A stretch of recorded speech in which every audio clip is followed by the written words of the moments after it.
Yo, what's going on, y'all? This is Marcus Rosa, aka Mazuma TV, back at y'all with some more boxing talk, man. I hope everybody's having a blessed, beautiful, positive, productive night. I hope you had a great day overall, man. I'm back at y'all with some more boxing talk. We're gonna talk about Auntie Schofield, aka Floyd Schofield, demanding $10 million for who? Abdullah Mason. We definitely gonna be talking about that. Amanda Serrano's opponent, Erica Cruz, pops positive for PEDs, and they saying that she's looking for a new opponent.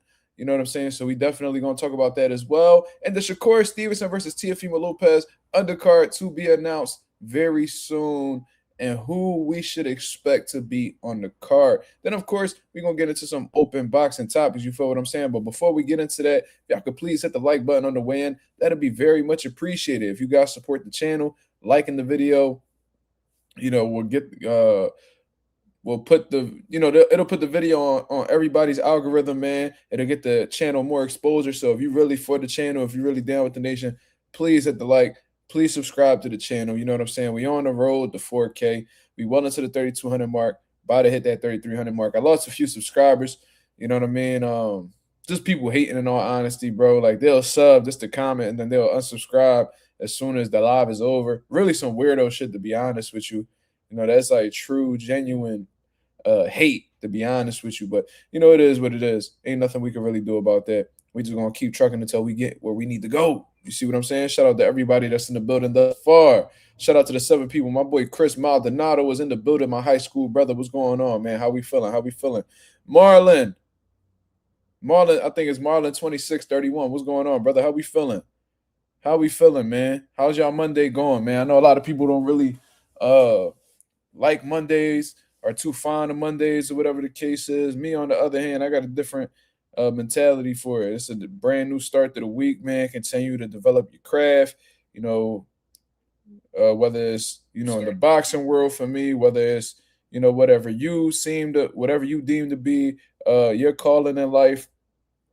Another day to be a better father and all that good stuff. You feel what I'm saying? We're gonna put this on subscriber only mode, because if you're not sub to the channel, why would we give a fuck about what you got to say? You know what I'm saying? So if you down with the nation, you know what I mean? You down with Mazuma TV, you appreciate the boxing content, go ahead and hit that subscribe button, man. Hit that post notification so you'll know every time I'm going live, which is typically just about every day between 10 to 10:30 p.m. Eastern Standard Time. You see what I'm saying?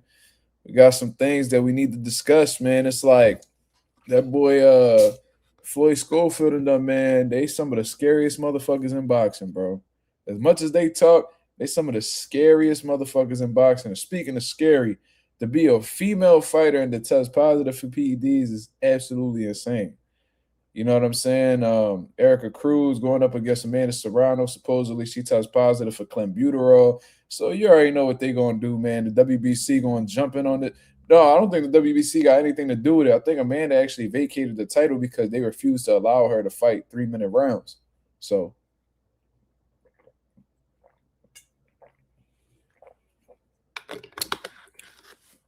I don't know, man. I feel like the WBC somehow gonna find Erica Cruz not guilty, even if they're not involved. We did a thorough investigation, and from there we were able to determine that Erica Cruz was not guilty. Just come over here, please, so I can keep making money off of you. That's how Mauricio be doing, people. Where is she at? Did I say her name wrong? Let me see. Erica. Yeah, I spelled her name right. Why is she not popping up on BoxRec? Oh, okay. Oh, wow. She is, what's her record? 18-2. Okay. Yeah. She out here tripping. 35 years old. It's not a good look, man. It's not a good look.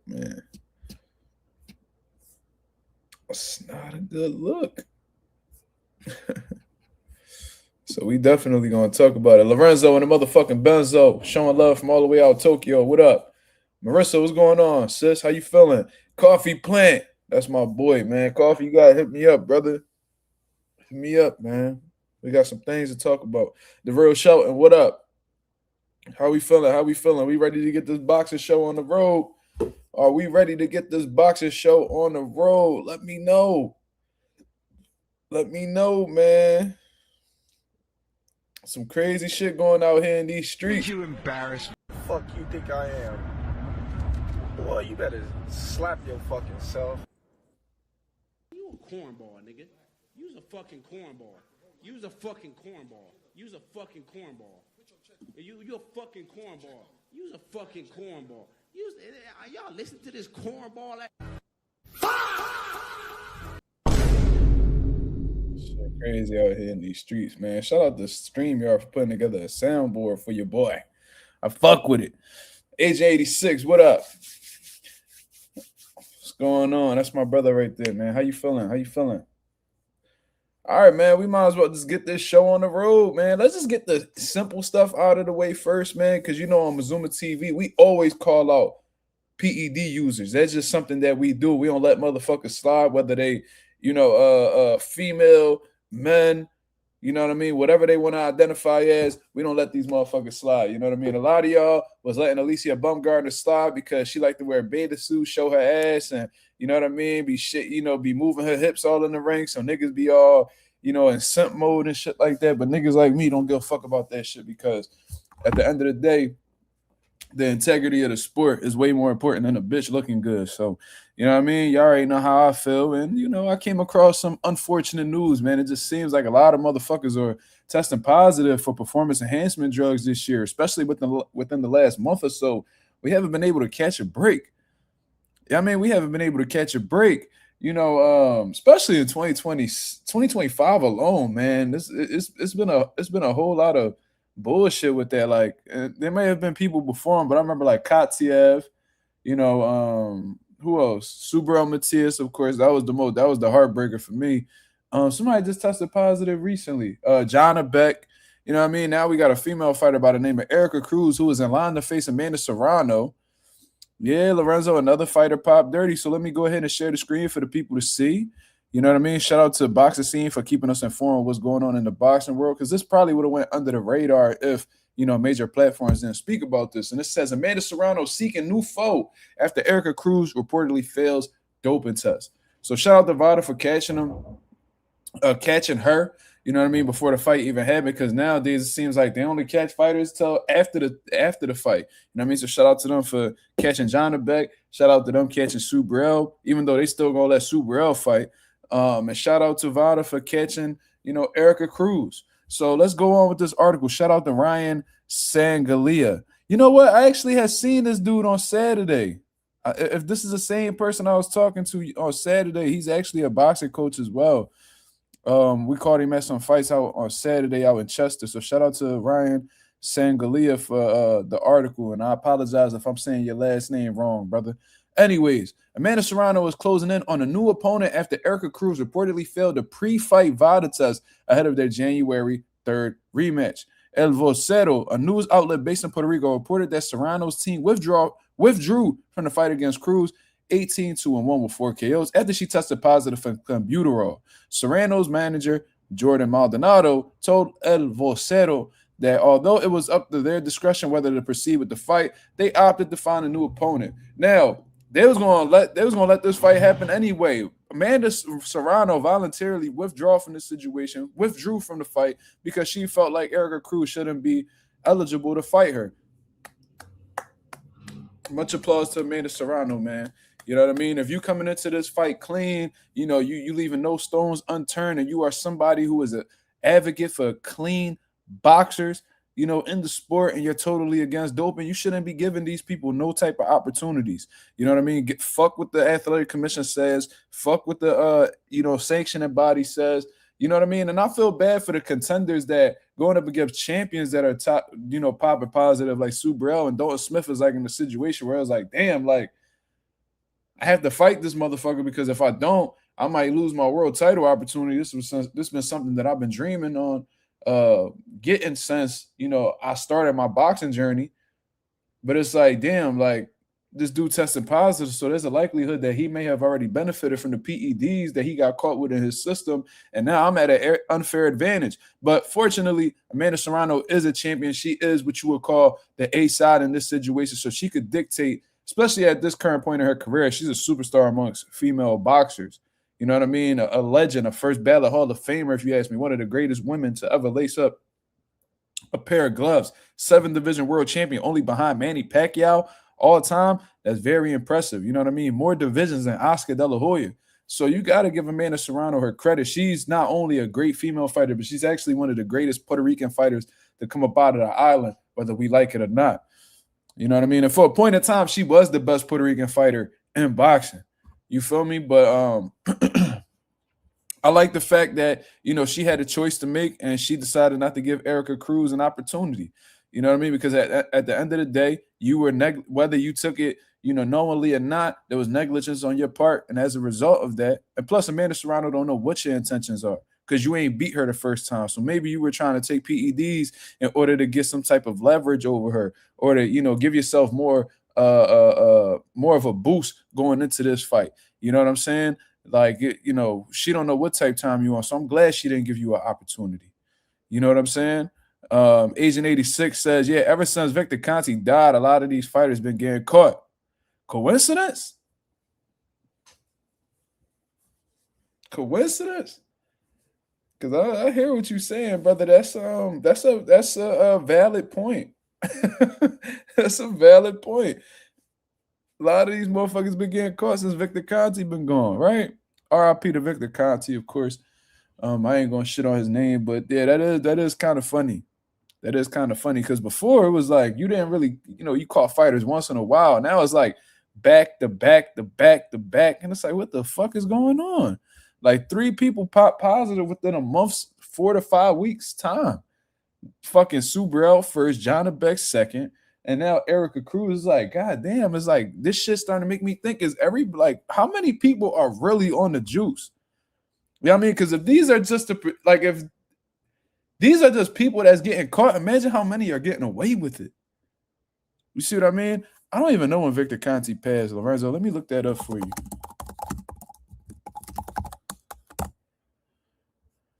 Victor Conte passed away November 3rd. So a month or something, like a month and a half ago. About 6 weeks ago. That's what it's looking like. Yeah, I mean, like I said, though, rest in peace, Victor Conte. You know what I mean? He made his mistakes, but I'm not going to talk crazy on the dead or whatever. But let's continue going on. She says, Jordan Maldonado, Amanda Serrano coaches says, although her team says it was contamination for something she ate, who determines that when they haven't tested the meat she claims to have eaten? That can't be determined in the conversation. This investigation is needed, and there isn't time for that. So he pretty much like, why would we take your word for it? You know what I mean? Whether it was contaminated meat or whatever the case is, you don't have definitive proof of that. And we ain't got time to be sitting here investigating. We got a fight coming up, so you're not going to get this opportunity. Shout out to Jordan Maldonado for that. Great, smart move. The card, which would take place at Coliseo Roberto Clemente, I hope I said that right, in San Juan, Puerto Rico, will be Serrano's first fight in Puerto Rico since 2021 when she knocked out Daniela Bermudez in 9 rounds. Let me see. The new opponent is younger than the man that has a winning record and is a better boxer than Erica. It's a more dangerous fight, says Maldonado. Every cloud has a silver lining. I want a woman who comes to fight, who tries to beat Amanda, not just to survive. I want a war. I want Puerto Rico to see Amanda Serrano, who gives it her all in every round. Let me see. So then, you know, Erica Cruz's manager comes out and says the information is not accurate or correct. However, our promoter will make an official statement in the near future. Cruz, who lost a unanimous decision to Serrano in 2023, undisputed unification fight, has previously been entangled with issues of banned substances. So she's a multiple-time PED offender. I did not know this. Hold up. In May of 2024, Cruz was stripped of the WBA junior featherweight title after testing positive for stanozolol. I don't know how to pronounce that. Metabolites and furosemide, a diuretic better known as Lasix, whatever, after her draw against Nazarena Romero. Wow. So she's been caught on multiple occasions with performance enhancement drugs in her system. So let's look at what this first substance is, because I never heard of this. But it says there was a diuretic in her system, so that lets me know that she has weight issues. You wouldn't take, diuretics on, in the lead up to a fight unless you're trying to get some additional pounds off. So she took that knowingly. There's no way to convince me otherwise. I don't look at diuretics as like the worst thing in the world. If anything, a diuretic could take something from you because it takes a lot of water out of your system. It could take valuable nutrients that your body needs out of your system. So it may enhance your performance in terms of cutting weight, but in terms of like enhancing your performance from a fight, it might hinder your performance more than help it. But regardless, it's lazy. Let me see. Let me see what the benefits are to this.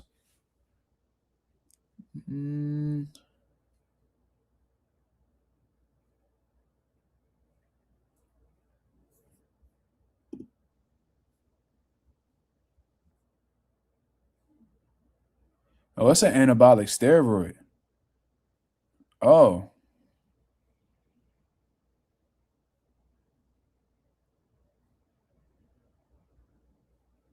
Increase red blood cell production. Oh, yeah, this bitch is a cheat.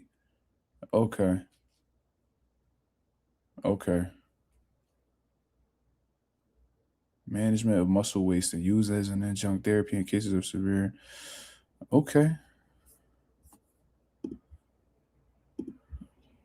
I want to see a little bit more about this before I get into the rest of these topics.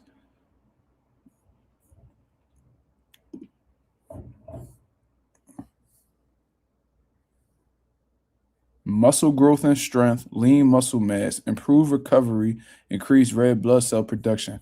Man, get this bitch up out of the sport, man.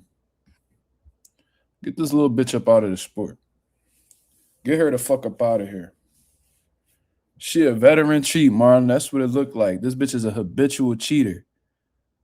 You know what I mean? They got the Mexicans out here looking bad than the motherfucker, man. No more PED cheats.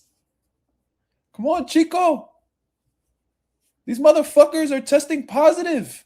Fuck. That's not badass. Some niggas out here bugging the fuck out. Super bad, John. I don't know what type time shorty on. She need to get her little dusty ass up out of the game. No more Lasix. Gracias. Bugging the fuck out.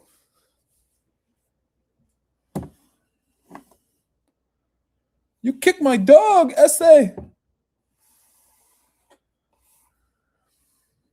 And buying diuretics are usually masking agents as well.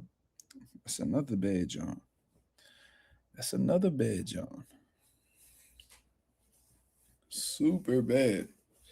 Should get this bitch. What's her name again? Get Erica Lopez or whatever her name is the fuck up out of boxing. Multiple time offender.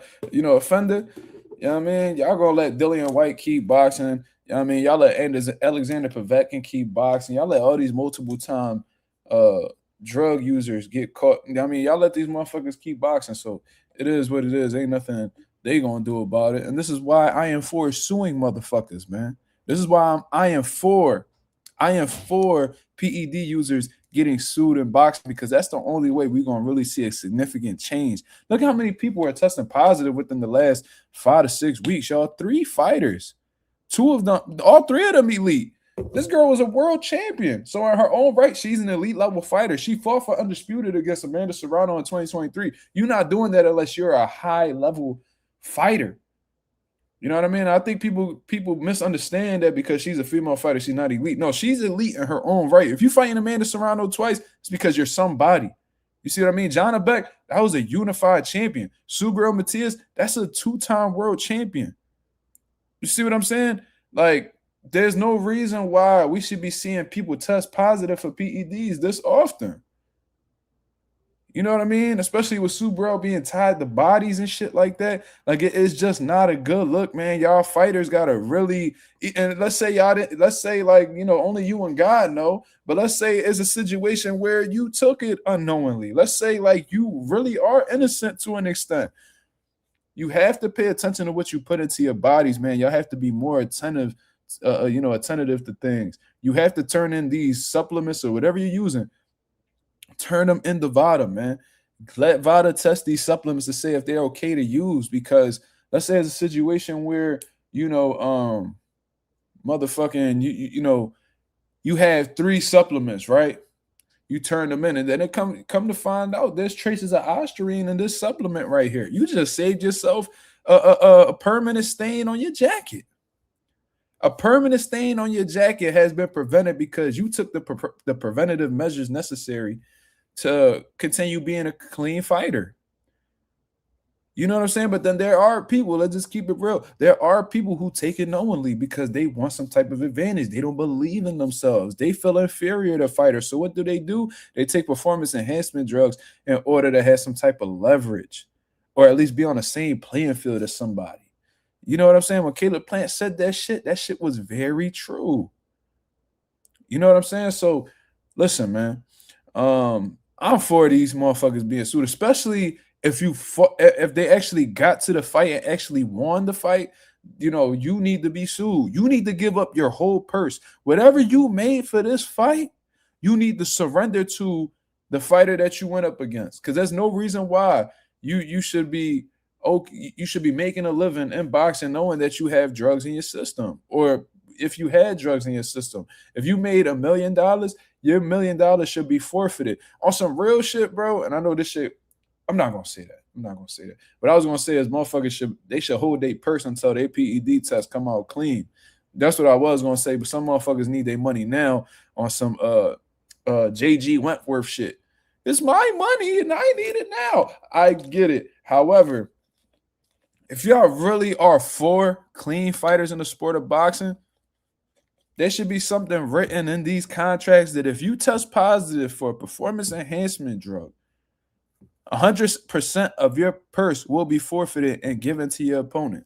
That's what I personally believe. I don't give a fuck if you make $100. I don't give a fuck if you make $100 million. Get that shit up because you don't deserve what you got going on right now.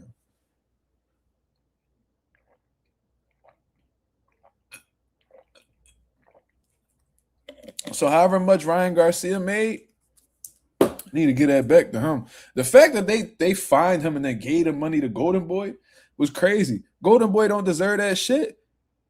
They don't deserve that shit. Fuck these niggas. They was the ones who had a drug cheat in their promotional stable. That should have been given right to Devin Haney and DHP Promotions because they the one who fell victim to a drug cheat. There's a lot of fucked up shit in boxing, man. The PED shit is probably one of the biggest issues. To me, that's like top 3 biggest issues in boxing.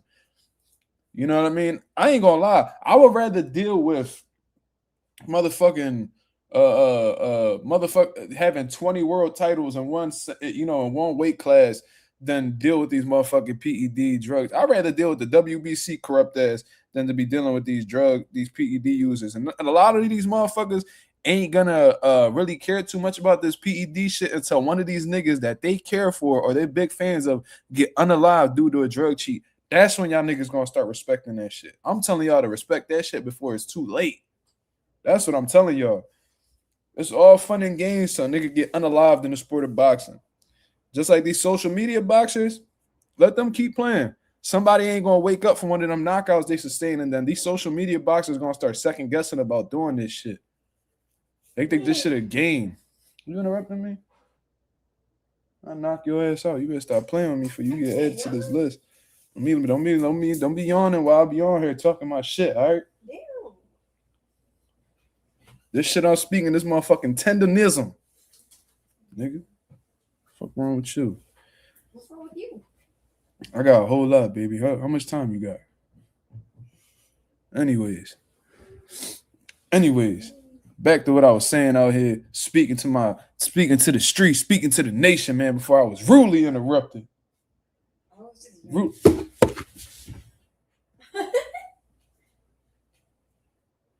I'm Aaron Rodgers in this motherfucker. Go ahead, do it if you want to. Aaron Rodgers. You about to find out when I clock you upside your head. Better do your Googles, nigga. What's wrong with you? Go Google who Aaron Rodgers is. No. Stay clueless then. Will, I don't care. Oh, you got a smart ass mouth. Ow! Aaron Rodgers, nigga. Fuck on, chill. Bethaniel, what up? Ralph, what up? You know what I mean? Let Javonte Davis fall victim to one of these PED users. Let that happen. Man, we need to do something. Man, you see how the way Tank Braves look after the fight? We gotta do something about the drug cheats. We gotta do something, man. Like, I ain't care what happened to Devin. I ain't care what happened to Devin. All that dicky y'all niggas doing, that right there. That's exactly what that's when y'all gonna start respecting the shit. When somebody y'all got little man crushes on, that's when y'all gonna start respecting the shit, cause you know what I mean? Shit is absolutely insane out here in these streets. But anyways, I just wanted to say this. What's this bitch name again? Erica Cruz. Fuck Erica Cruz. Tell Mazuma TV. Tell chinga su madre. Way, puto way. How they be saying that shit? Fuck. You think you're badass? No, you're not badass. You're a fucking cheater. Yeah. You're a fucking cheater. Chinga su madre, puta. Puta sucia. What my boy Lorenzo be saying? Puta sucia. Even with you being a drug cheat, you still can't beat that little Puerto Rican shorty from the where's she from? The Bronx? Where Amanda Serrano from? The Bronx? I think she's from the Bronx. Hold on, let me see. Let me check real quick. Let me see. Oh no, she from Brooklyn. Oh, my fault. Hold on. Let me see. I think she either from Brooklyn or she from the Bronx. Yeah, she from Brooklyn. Shout out to Brooklyn. Repping BK to the fullest. Yeah, she a motherfucking pata sucia. Chinga su madre, way. You think you're fucking badass and you're a fucking cheater. Fuck you. What Oscar De La Hoya be saying? Erica Cruz, fuck you. Fuck is you talking about? Stupid ass. Anyways, let's get back to shit that's actually meaningful in the sport of boxing. People who actually putting on for the sport of boxing. Actually, I mean, they are putting on for the sport of boxing. They on some fuck shit, but we just gonna speak about this. Floyd Schofield, Mama Sco, Auntie Sco, whatever you want to call them, they back in the headlines, man. Floyd Schofield was supposed to be fighting JoJo Diaz, you know what I mean? But apparently he had to pull out due to a hand injury or whatever the case is. They had a sprain on their wrist. It was on their hand, some shit like that. You feel what I'm saying? So they pulled out as a result of that. They went on to try to deflect, saying that, my son punches really hard. JoJo Diaz, he must be spiritual because God was with him. When they were the ones who actually played God and pulling his son up out of the fight. And somehow that was a blessing for JoJo Diaz. No, it was y'all who didn't want to take that chance. Y'all move very scary. Y'all talk all this big shit. Y'all talk hella big shit. But when it comes down to signing that dotted line to be in some big fights, y'all always find a way to get up out of the situation. That's just something that I noticed with the Schofields. And anybody who has actual vision, you know what I'm saying, will be able to see the same things. You know what I'm saying? So this is what Floyd Schofield has been saying. And Floyd Schofield, Kid Austin and Abdullah Mason, their name's been attached for a little while now. And there was a point in time where Abdullah Mason's team had actually sent Schofield an offer. You know what I'm saying? And, they turned it down or whatever the case is. They were acting like they were with the fight. See, what these dudes do behind the scenes, what they do in front of the cameras is act like they're interested in fights, but behind the scenes, they're not really too interested. So, you know, the behind the scenes stuff rarely gets put out into the light. So boxing fans don't really know what's going on behind closed doors, what is being said. But then when these fights fall through, you know what I'm saying? They come out and be like, oh man, you know, we was interested in the fight. Yo, I'm gonna tell y'all this, right? I'm gonna tell y'all this. Let's say, I mean, we can keep it boxing. Let's just say that me, and whoever one of the 28 people that's watching, let's just say me and Jay Cash, you know, our names are connected. We supposed to fight later down the line, right? But Jay Cash want to rumble now. Fuck all the bullshit, right? And let's say he behind the scenes like, yo, Mark, let's make this fight happen, blah, blah, blah. We got this much bread for you. And I know that Jay Cash is not that big of a star yet. Neither am I. So what am I gonna do if I don't want to blatantly turn down the fight but act like I'm interested? I'm gonna overprice myself. So I'm gonna be like, yo, Jay Cash, I'm gonna need like $5 million for that fight. Jay Cash like, nigga, I ain't even a world champion yet. How are we gonna be able to get our promoters to pay this when we know that, you know, with the current profile that we have now, we're not gonna be able to generate that revenue back. You know what I mean? Because and you know, Schofield, you let Mama Schofield tell it, he's just a shrewd businessman. He just understands the business so well. You tell me where, you know, because initially they had asked for $2.5 million, right? So you want Top Rank to pay $2.5 million for and you know they got to pay Abdullah Mason as well. So let's say they pay Floyd Schofield $2.5 million. Let's say they pay Abdullah Mason $1.5. That's a $4 million budget for just one fight.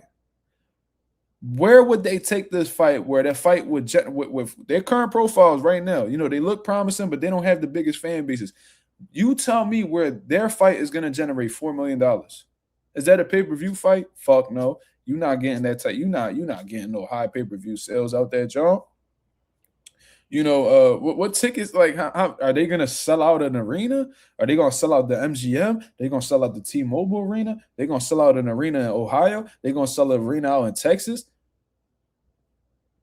Is Turkey Al-Sheikh going to be willing to put the bread up for, you know, Kid Austin when, you know, they did some crazy shit and pulling out of the fight with Shakur Stevenson on, you know, last minute? You think Turkey Al-Sheikh still wants to do business with them? Probably not.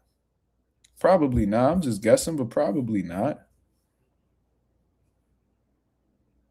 Yeah, and you asking for 8 figures, and your biggest win is against Tevin Farmer, who was coming off of multiple losses.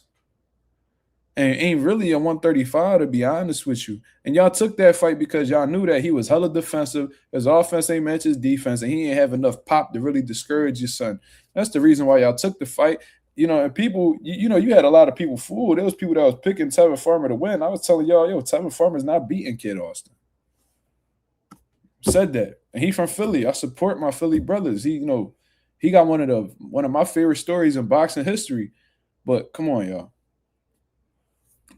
So let's hear what this guy, this she-male has to say about all of this, man, because he be out here just talking foolery. And when you notice, you know how this is an insecure motherfucker, because whenever people like refute his claims, he gets like really defensive and it gotta be me. And shit like that. You know what I mean? Like he just make it seem like, oh well, I know this and I know that. Do you know the business? Like, nigga, you don't even know the business. You don't even know the business, brother. You just getting into the scene. And if you know the business so well, why y'all just ain't take like the DHP, Bill Haney, Devin Haney route and just promote yourselves? Y'all talk about how y'all the bosses and all that shit, but it's like, bro, y'all motherfuckers can't step outside without getting Oscar De La Hoya permission. What type of boss shit is that?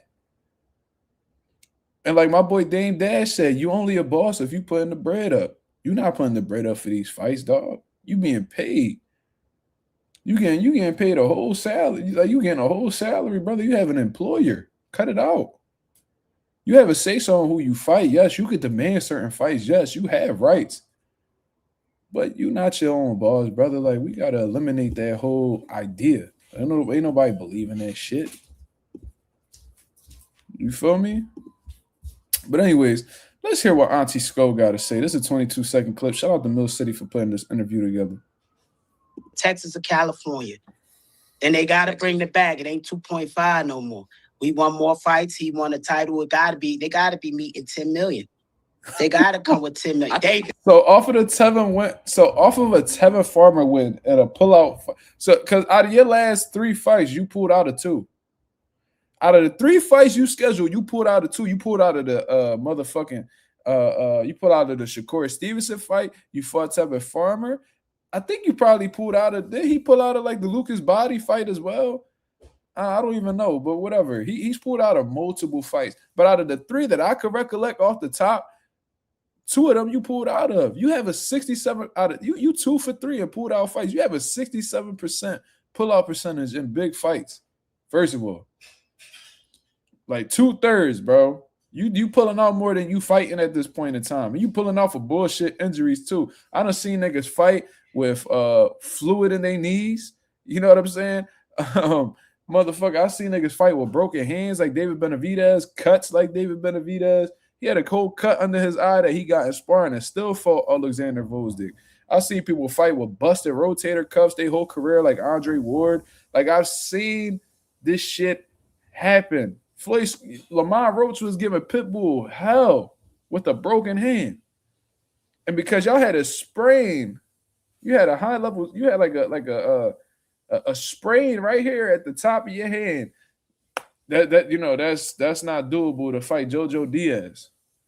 Then y'all want to go out your way and disrespect Jojo Diaz, like, oh, God was with Jojo Diaz, man. I'm glad, this was a blessing for him. I'm like, man, stop it. If anybody shook, it's y'all.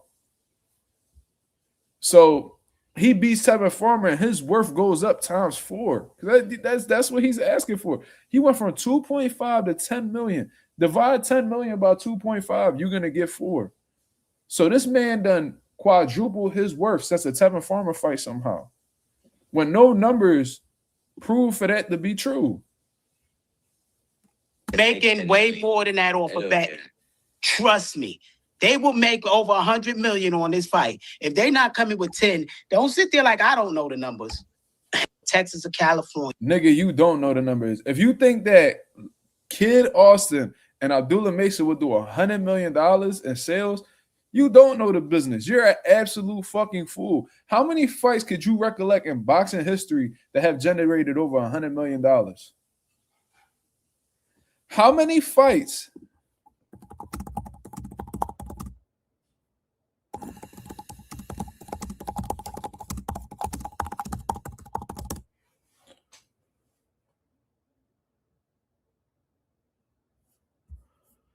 So this is what you're talking about. You're talking about events that have generated over 100 million. You're talking about Floyd Mayweather versus Manny Pacquiao, of course. Mayweather McGregor. Mayweather Canelo. Mayweather De La Hoya. Lennox Lewis and Mike Tyson. Gervonta Ryan Garcia. Holyfield Mike Tyson. And I'm sure there's a few other ones, but y'all get what I'm saying, right? Y'all get what I'm saying, right? It has to be a huge fucking fight to get to that level. So you're telling, and this is another thing. If you this shrewd businessman, how you claim to be, right? And you know in your heart that this fight could generate $100 million, why are you only asking for 10 million? Why are you only asking for 10 million? So you just want 10% of what the fight generates. And you this so-called shrewd businessman, you're just so-called boss. If you're this hot commodity, if you're this hot fucking commodity, and you know that your son could generate over $100 million in one fight, why did you sign for that little ass deal that you got with Oscar De La Hoya and them? Let's look at this deal that they signed.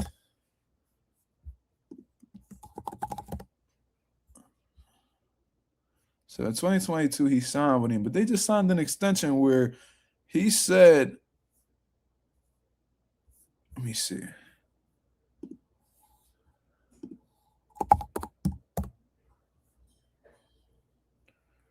Look, so Floyd Schofield with Golden Boy Promotions recently signed a significant new deal, reportedly a 5-year, $5 million contract in mid-2025. So Y'all only getting $1 million a year, according to what I'm seeing right here. You're only getting $1 million a year, right? Multi-million 5-year deal. Let me see where you got this information from. So y'all gonna be averaging $333,000 per fight, right? But y'all feel like y'all can make you feel like your fight with Abdullah Mason can gross $100 million. So why would you set that? Would be a low ball offer. Yo, Chad, if you know that your fighter, right? Let's say you got a son that's a professional boxer, and you know that he has one fight in front of him that he could generate 9 figures altogether with that fighter. Would you knowing that, would you accept a $5 million deal from Golden Boy Promotions where you making $333,000 a fight? Why the fuck would you accept that if you know that you got $100 million fight in front of you? And then if that is the case, why are you only asking for $10 million? Who does that? Shouldn't you want to get as much of that as possible? Why are you only asking for 10%? Like, why don't anybody ask this man these questions, bro? Mill City's sitting there. I feel like, Mill City just be playing it cool. Like, he not really there to be, stirring shit up or whatever. He be instigating and shit like that, but I don't think he want any type of confrontation for real. That's his prerogative. He can do whatever he want with his platform. But me personally, if I'm getting that type of deal, if I know that a fight could generate 9 figures like he just said, why would you accept the $5 million?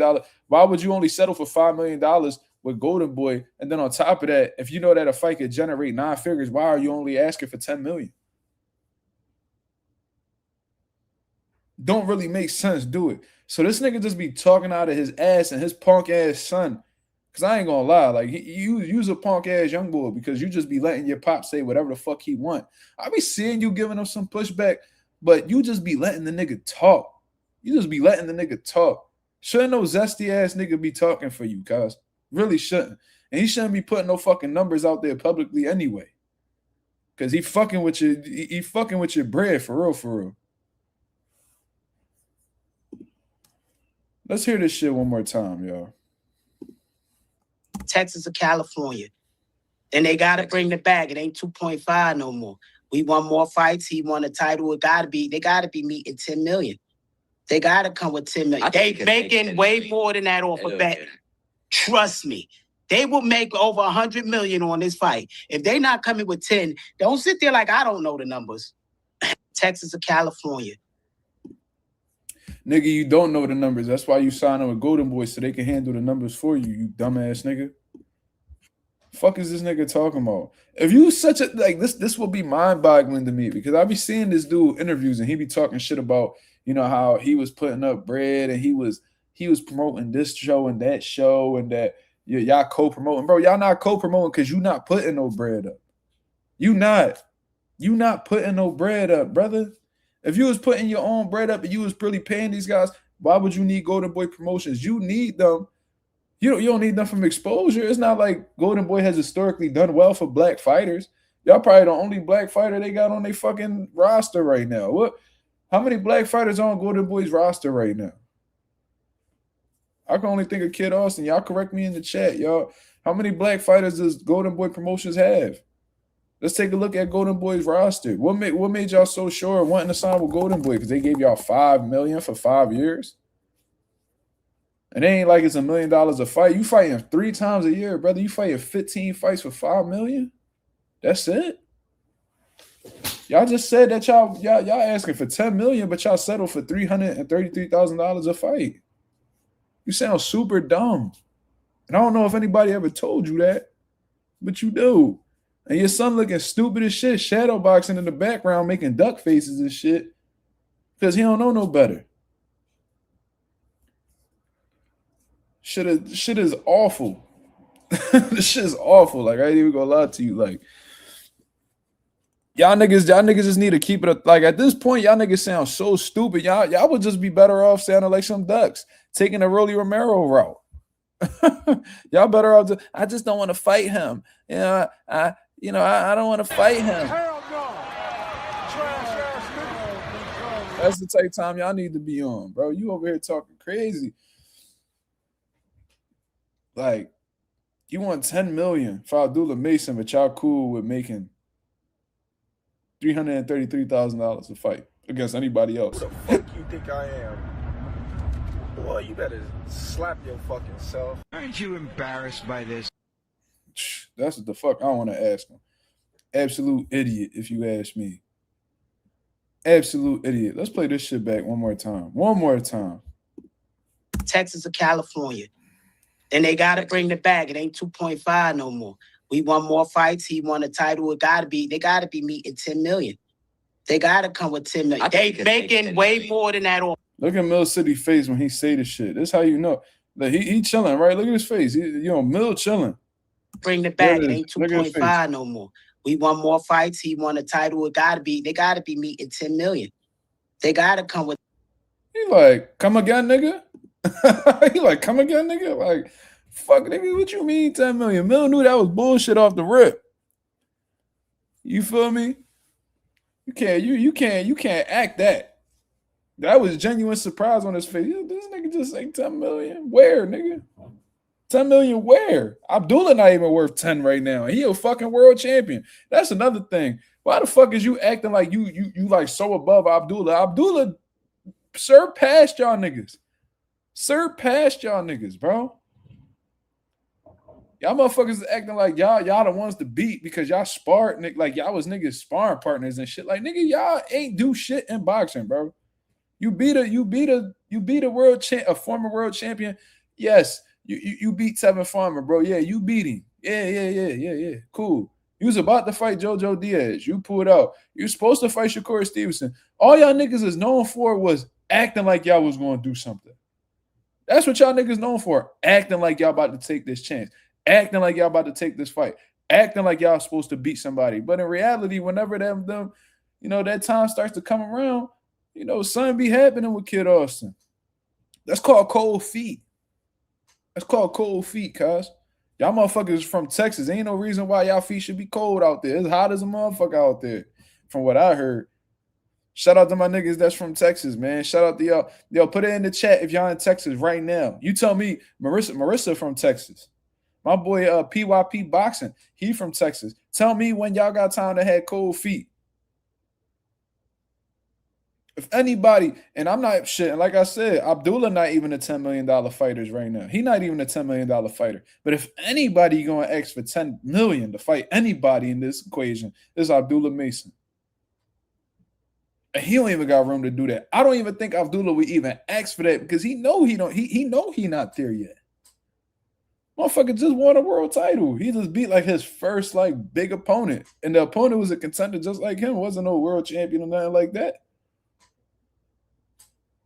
So I just don't be understanding the arrogance of these motherfuckers, man. Like, these niggas be living through their kids and be thinking that they bigger than they bigger than the play. Like they think that they fucking, these motherfuckers main character syndrome be out of this world. Shout out to my boy Slime in the building. What up? That boy Jermaine Ortiz might get that fight announcement coming soon with Richardson Hitchens. Slime, we need to bring you on the channel once we get word of that. You heard? Has Kid Austin even headlined a regular DAZN card yet? Wasn't his fight with Tevin? Was his fight with Tevin a main event, or was it not? Hold on. Let me. It was a while back. Let me take a look real quick. Was his shit the main event? It wasn't.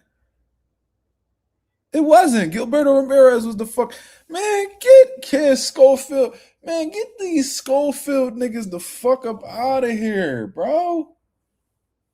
Bro, take the fucking S out y'all names. Y'all niggas, take the, yeah. Take the S and C out y'all niggas names. Y'all some hoes. Holyfields. That's the, yeah. Y'all niggas ain't Holyfield. Shout out to Evander, one of the greatest of all time. Y'all niggas some hoes. Gilberto Ramirez was the main event. I forgot all about that shit. You over here asking for $10 million? When y'all niggas main event any card? The fuck? Yeah, y'all niggas bugging the fuck out, bro. I don't know who, and it's not even the young boy, so I really don't even want to come at the young boy sideways. Like I really don't. Did he main event against Telez, Renee Jerome? Or was that shit Gabriella? I don't even know at this point, bro. I don't even know. Maybe Gabriella main eventing over this nigga. I don't know. But yeah, y'all niggas bugging. Y'all niggas bugging the fuck out. 10 million, nobody knows. In fact, it's like niggas just need to say they don't want to fight. That's all they gotta say. Niggas ran down on y'all before to make a fight. Y'all niggas was overpricing yourselves. They knew that y'all was full of shit, so they moved on. And all y'all doing is hooting and hollering on this motherfucking internet. It's like all these niggas go on Mill City platform just to talk shit, and these niggas gonna be about shit, bro. Niggas go on there to talk shit and go back to they ducking ways.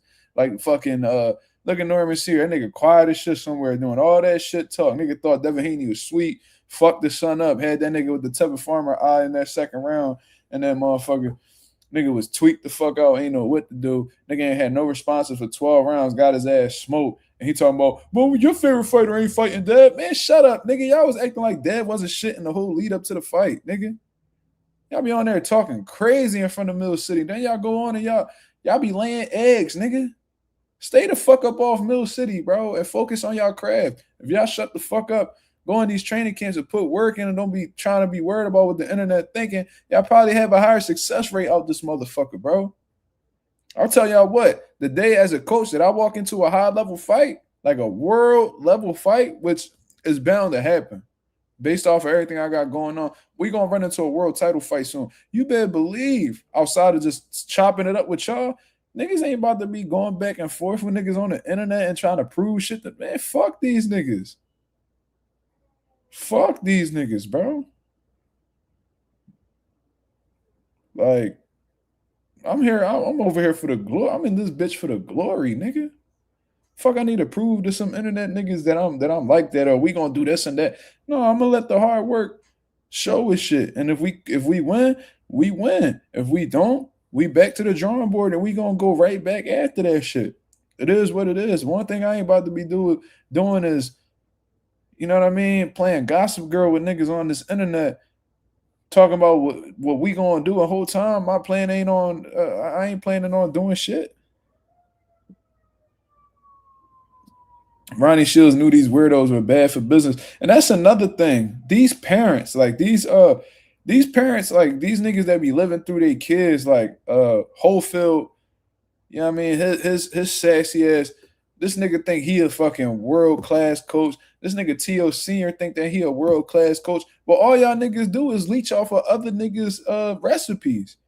Y'all niggas go over here, get some game from him. Y'all go over here. Even Bill Haney, I ain't even gonna lie. Bill Haney be on that type shit too, but at least Bill Haney be showing, Bill Haney don't be sitting around acting like he the best fucking trainer. He's a student. You know what I mean? That's one thing I respect about Bill. You know what I mean? He a student. He learned from Floyd Sr. He learning from Mickey Bay. You know what I mean? Who's a product of Floyd Sr. He done been all over the place. He went to Virgil Hunter before. He been everywhere and he's learned. And Bill be putting his promoter hat on, but he's humble as a trainer. You don't ever hear him talk about I'm the best trainer, and you know what I mean. I don't come second to nobody. Like no, that man Bill didn't come from boxing, but he studied and he learned from world class trainers. You know what I'm saying? These niggas be leeching off of trainers and then be wanting to take all the credit for it. You feel what I'm saying? Nigga said Sarsfield. Yeah, he one of them. But we gonna take the S and C out of his name. You know what I mean? We gonna leave the S and C for Sports Center. You know what I mean? We gonna take that out and we gonna call these niggas Holyfield until they do something. Until they do something. Motherfucker be hyping shit on that chair like he's sitting on a vibrator or something. Get Holyfield the fuck up out of here, man. This sassy ass nigga. Nigga be moving like a straight bisexual. Don't nobody want to hear this nigga talk for real. I don't even know why the fuck I took the time to even listen to this. And then on top of that, this goof ass nigga gonna talk about what he went through while preparing for the Shakur Stevenson fight. He's being called SWAT saying we killed bullshit. He's still out here pushing this bullshit, bro, making these crazy ass accusations about what niggas done did to his son in the lead up to the fight. Everything. From cops being called SWAT saying we kidnapping kids in the middle of the night, guns to our head, tires getting slashed, gear getting stolen, passports getting shredded. Look at how your son looking to the side. He know you full of shit, nigga. He trying not to laugh. That's a serious ass. Those some serious ass allegations you would be making. This nigga don't. He not even trying to sit there and be serious. He know that you full of shit. Look. He was on his phone chilling until you started talking that bullshit. Look. From cops being called SWAT saying we kidnapping kids in the middle of the night, guns to our head, tires getting slashed, gear getting stolen, passports getting shredded, get there, get poisoned. He like, man, this nigga tripping. Like, he like, what? This nigga really out here pushing that bullshit. Then when niggas press him in person, he like, oh, no, that's not what I said. Like, he be on some bitch shit, cuz I think like Shakur Stevenson's cousin had pressed him. He was like, nah, brother, no, it's not that serious, brother. Get poisoned. All of this is real. So why would we want to? Yeah, been telling people this. They act like I'm making up some shit. Why would everything? From cops being called SWAT saying we kidnapping kids in the middle of the night, guns to our head, tires getting slashed, gear getting stolen, passports getting shredded, get there, get poisoned. All of this is real. So why would we want to? Yeah, been telling people this. They act like I'm making. Nigga just straight laughing. He know his dad full of shit. Like, you should have just let that shit go, bro. You should have let that shit go, ho. You should have just let that shit go, ho. You know what I mean? Ain't nobody believing that niggas broke into your crib, ripped up your passport. Ain't nobody believing that SWAT pulled up to your crib because you was kidnapping kids. Ain't nobody believe that your tires got slashed. Don't nobody believe that niggas poisoned your son. Like, it just sounded like you was coming up with any type of excuse necessary to just not have your son fight Shakur Stevenson. Like that's just what it sound like. It sound like you were schizophrenic for real, for real. You know what I mean? And they ain't me making fun of anybody who got mental health issues and none of that. Like, I grew up with family members, or my mother had a close friend of hers who suffered from that very disorder. Like that shit sound very real, bro. Like, you got like a real victim complex. Some type of, I ain't psychoanalyzing niggas, but goddamn, bro, you definitely suffer with some type of paranoia. You feel like the whole world after your son just because he took a big fight. Nigga, cut it out, bro. How come we never heard these stories with any other Shakur Stevenson opponents? Niggas just targeted your son. Your son probably got some baby mom issues, you know what I'm saying? Or maybe, historically, from what I heard, I mean, not to be a chatty patty, but it's out here publicly. You don't know how to keep your hands up off of a bitch. So who's to say that it was Shakur Stevenson and them? It probably was some bitch that you was dealing with. It probably was some, your son probably got some baby mama drama. I don't know. Why the fuck is y'all niggas blaming Shakur? I don't know, bro. It sounds like hella paranoia. You know what I mean? That's bitch assness. You feel me? That's just how it sounded to me. He said, look how he flinging his hands around, zesty ass. Yeah, we all know that. You know what I mean? That nigga he's sitting on a dildo right now. That shit pushing his G-spot. He don't know how to act. Nigga out here bugging the fuck out. Yeah. Bethaniel said he acting like the FBI or CIA trying to sabotage him. Yeah, bro. Listen, and if that was the case, they would have been got you. Niggas would have been got you, cuz. I'm gonna just say that. Like, if they really wanted to get you, they'll get you, bro. You not like this unfadable ass nigga. Like, you ain't got that. What Rolly said, you ain't got that plot armor, nigga. You know what I mean? Nigga, if niggas wanted to get rid of you, they would. They got rid of more prominent motherfuckers than y'all whenever they felt like getting rid of you. So you just keep avoiding death, huh? You just keep avoiding all the bullshit. Like, nigga, what? He said, G tatted up. What up? Y'all niggas laughing at me. That's crazy. He said, I just popped in and seen the title. What I miss? Nah, it's just Floyd Schofield hoe ass not the son. You know what I mean? Because I genuinely feel like his son believe in himself and that he really want to rumble. I trust young boy character. But his daddy, you know, he doing too much. You know what I mean? He don't believe in his son. That's the reality of the situation. He tried to put on this front like he believe in his son, and he was saying outlandish shit like, "Oh, my son's the greatest of all time," and he mastered the 5 styles of boxing, or however many styles he says in boxing. Said that he was studying since he was a baby. They was homeless, blah blah blah. You know what I mean? It sound good, brother, but it's like you talk all this good shit, but your actions say otherwise. I think your son just be going with the flow because he don't want to let you down, or he don't want to stand up to you. He don't want to go up against you. He still got a young bull complex for real. But eventually, you know, young bull gonna wake up and he gonna start challenging his pop once he feel like he a man and shit. And maybe we'll see some good happen up out of that situation. Maybe I think his dad needs some humbling for real. You know what I mean? I think his dad need to be dealt with like T.O. Sr. did back in the day. Yo, what up, son? Yo, what's the word? Chilling, brother. We just cooking up on this situation right here. What you thinking? Just by hearing him, like what he's saying right here, and the fact that he really thinks that Shakur and them really had something to do with it is just funny to me. Yeah, like, and the reality is we don't know what the fuck happening, but like, let's say Shakur and them really be doing shit like that, right? How come? Well, y'all just happen to be the first ones he started doing this shit to. How come none of others? How come none of Shakur opponents have spoken about this previously? Y'all literally the only ones who coming out here, and it's not even the young boy saying it. It's all the dad.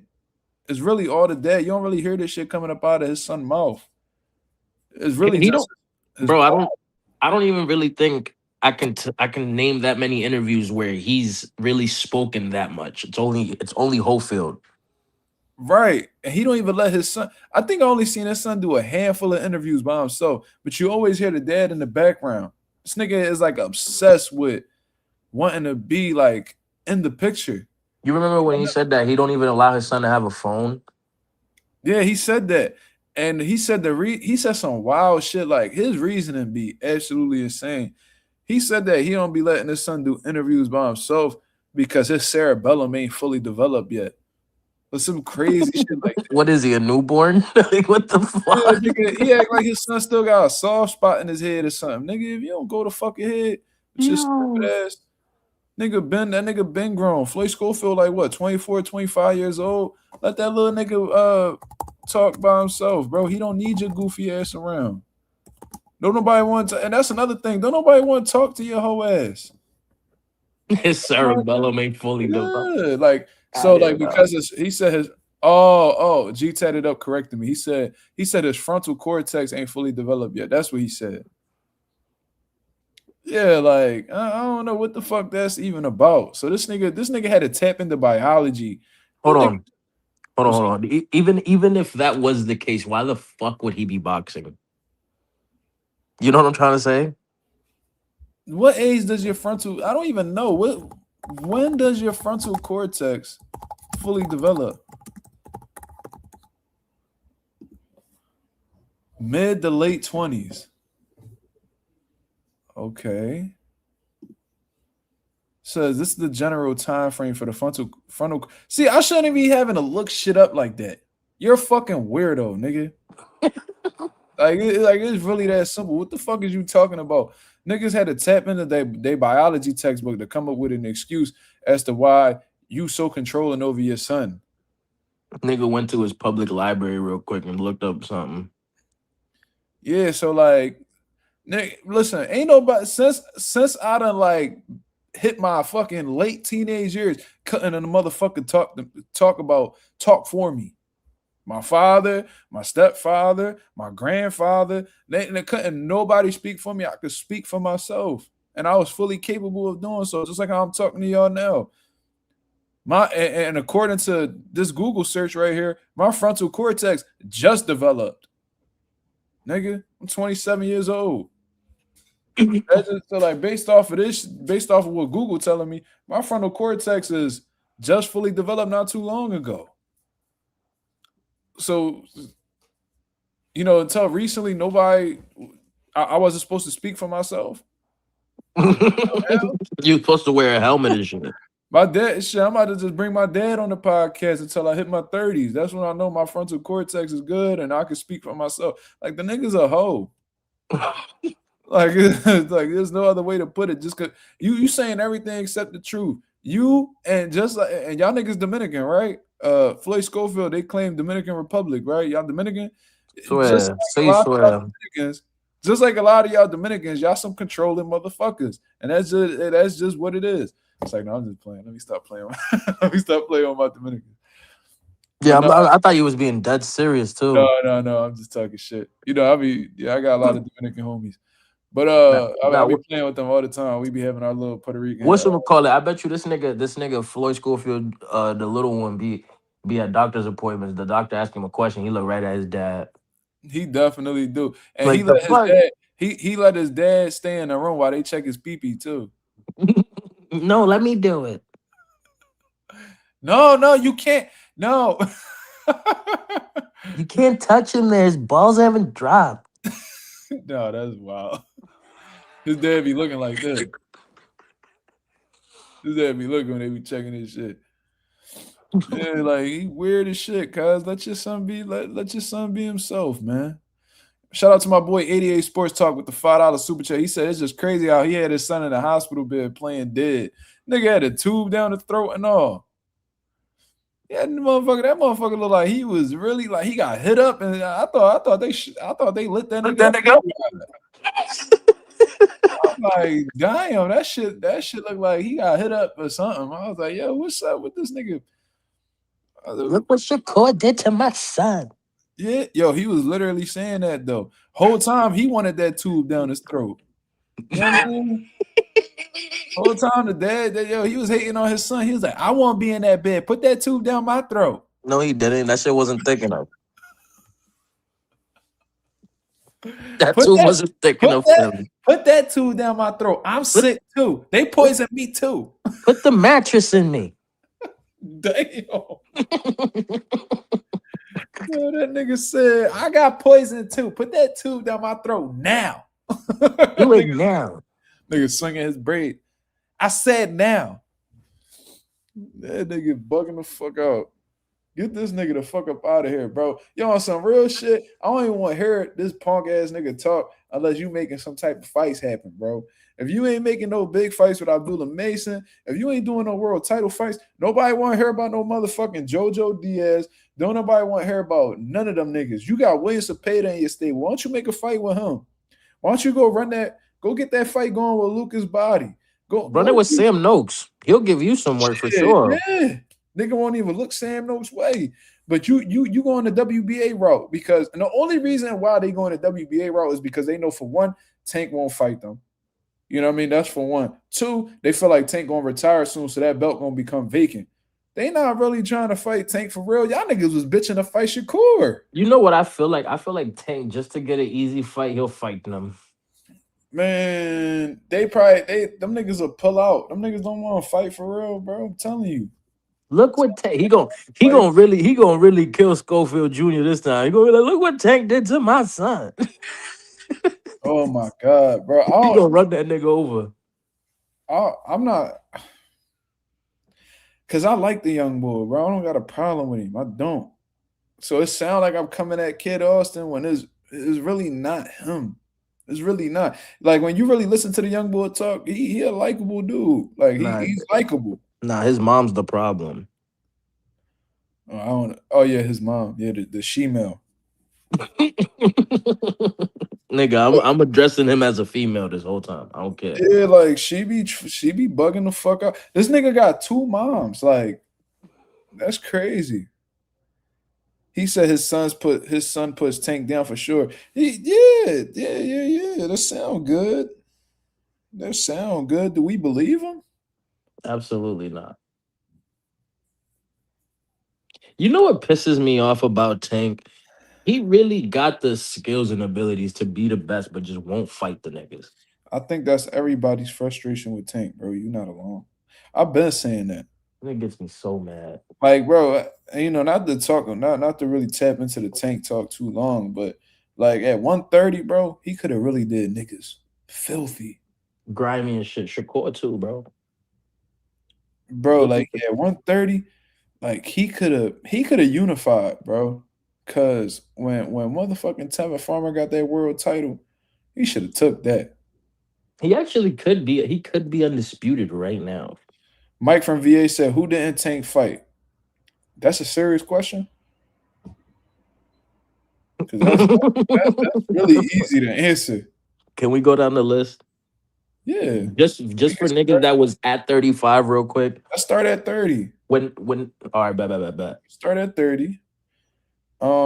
Gary Russell. Mr. Gary Russell. Loma. You dead serious? Okay, let's run through the list. Okay. Gary Russell was willing to move up in weight to fight him. That's one. See, I didn't even want to get into this Tank talk, bro. But fuck it, let's do it. Gary Russell was willing to move up to fight him, a DMV fight. He never said anything. Vasyl Lomachenko, prime Vasyl Lomachenko at 130 when he was beating up on Nicholas Walters, Jason Sosa. He was beating up on Guillermo Rigondeaux and all that shit. When he was in that division, he called out Gervonta Davis on numerous occasions. The fight never happened. They claimed that Vasyl Lomachenko was rushing his career. He was old and, they're young, so they're not going to rush their career. And then shortly after that, when him and Tank was on when Floyd and Tank was on bad terms, Floyd tried to punish Tank with a Lomachenko fight. You know what I'm saying? Then that's just 130.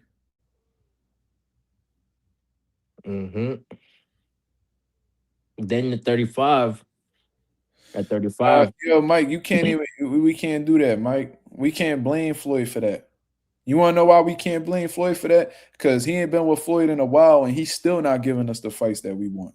Facts. So you can't say that.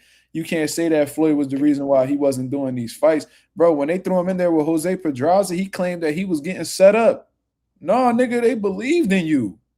They felt like you could beat him. You think they wanted to fuck their money up? He didn't believe in himself, and that's. They gave you a Jose Pedraza fight because they knew that you could win.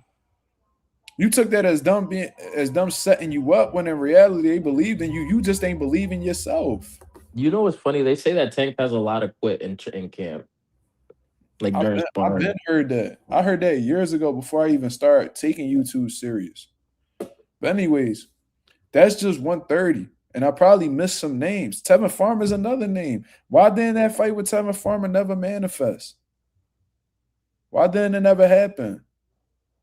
You know what I'm saying? He could have fought JoJo Diaz at 130. He could have fought a lot of people at 130. He didn't fight them. So then we move on. 135.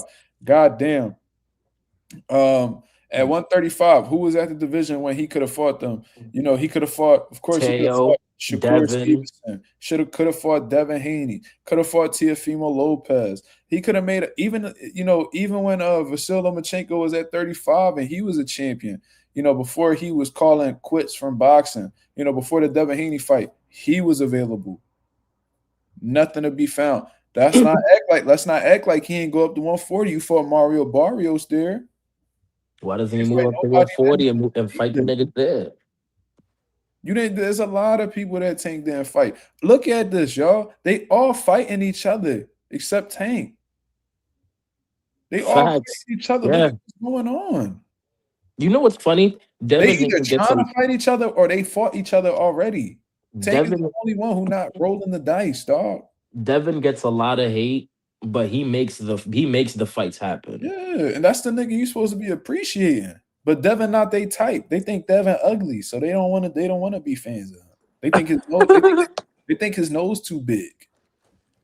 You know what I'm saying? They rather deal with Tank, who got smaller features and braids and tattoos like that. That's more their speed. They like little small niggas. They're like petite niggas.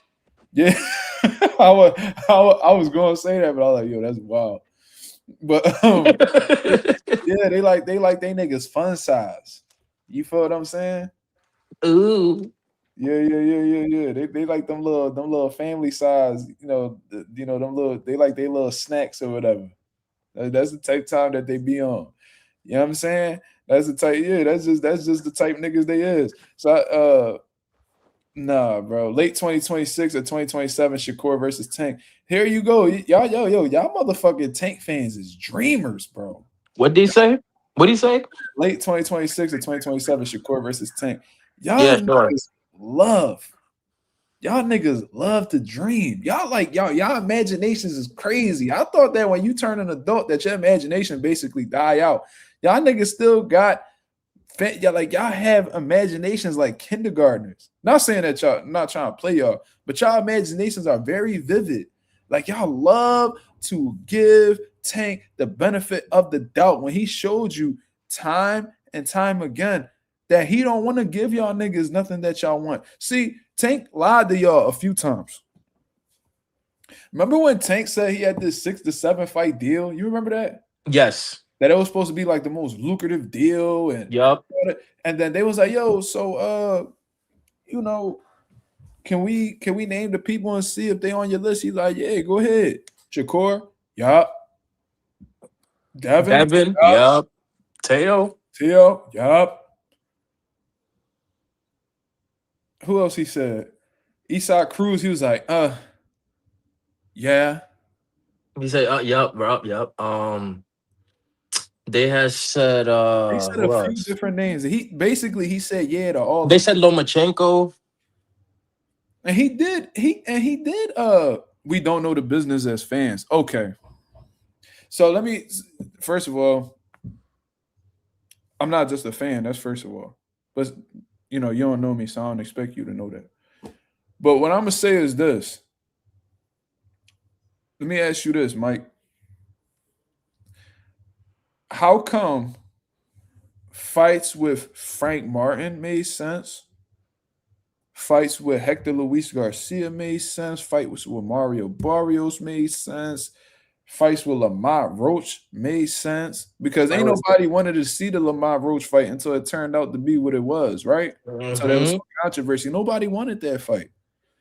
All of those fights made sense. But somehow, some way, the fights that the fans are actually asking for don't make sense. Like, so Lamont Roach is eligible for a fight with Tank, but Shakur not. But Devin not. And then they wait until Devin moves up out of the fucking division and be like, oh, well, we in different weight classes. And then they were trying to push the narrative that Devin ducked. How? Yo, Devin had the full status title. He was undisputed. Hector was a tune-up for Ryan. That still doesn't change. What did Ryan Garcia, besides popularity, bring to the table in terms of accolades? I'll wait. I'll fucking wait. The nigga was somebody that people had a man crush on.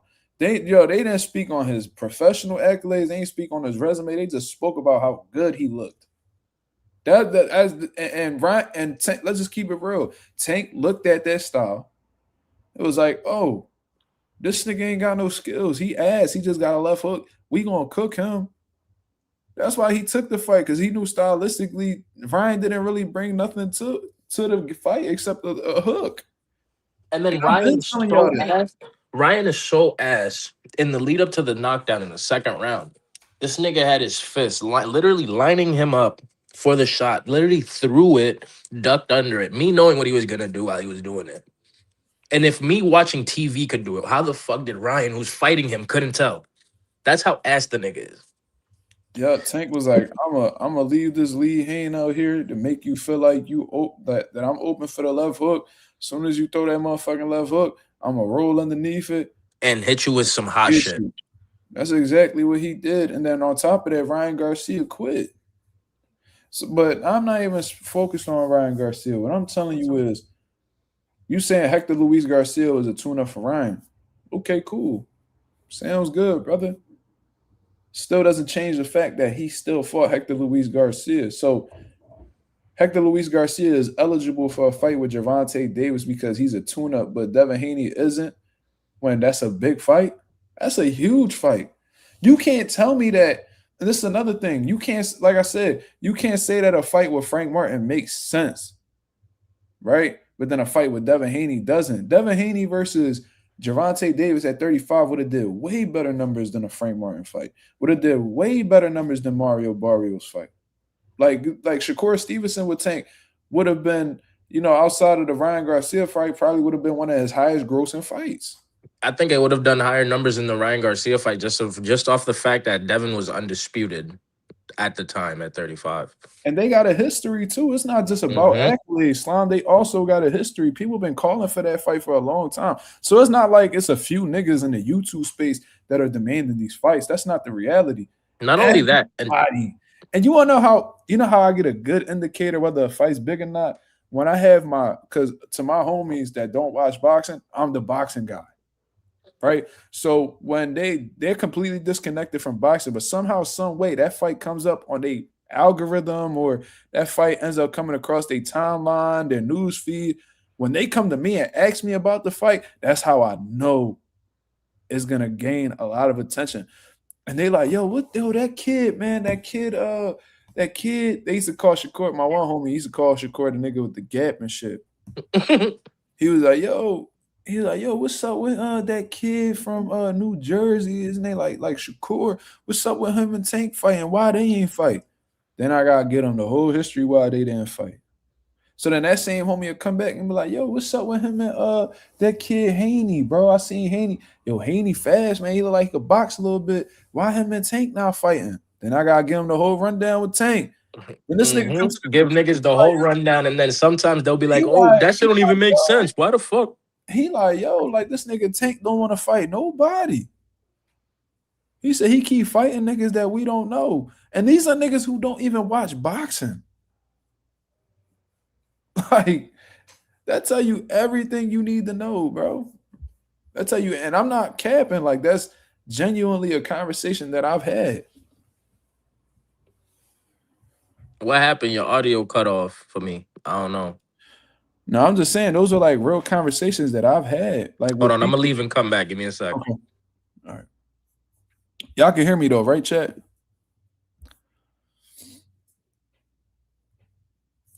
Mike says, but when we're schedules open, pull up both Dev and GTD's box recs. Well, this is the thing though, Mike. You know what I mean? Everybody, I think we could all unanimously agree that prior to before Turkey Al-Sheikh came to the game and pretty much, eliminated the A side, Tank was the most popular one out of all these guys, right? He had the bigger numbers, he had the, the higher gates and all that. So it's ultimately Tank's responsibility to send these offers out, right, to these guys. Like these fights can't happen without the A side wanting the fight to happen.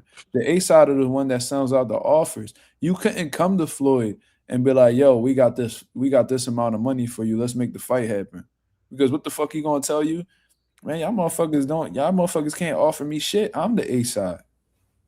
He was the one that was offering Manny Pacquiao $40 million, a few years back. And he the one who put the bread up for he the one who made, offering wires to motherfuckers and all types of shit like that. His team the one who's calling people, locking in fights. So Gervonta Davis, you say you claimed in the past that you were the face of boxing. Absolutely. You came out with you was pushing that narrative. So now you gotta take the actions that A-side fighters have to take, and that's picking up that phone, making these phone calls, and making these fights happen. You tell me when Gervonta Davis ever sent a offer to Devin Haney, because you could also send an offer to somebody while they got a fight locked in. We've seen that happen before. Turkey Al-Sheikh do it all the time. This motherfucker have a fight lined up for somebody, and then a couple, while he's in that camp, he got a fight lined up in May. I would really love to see a Tank versus Antoine Russell, bro. I would love that. I would love that. Somebody's definitely getting slept. That's a good fight.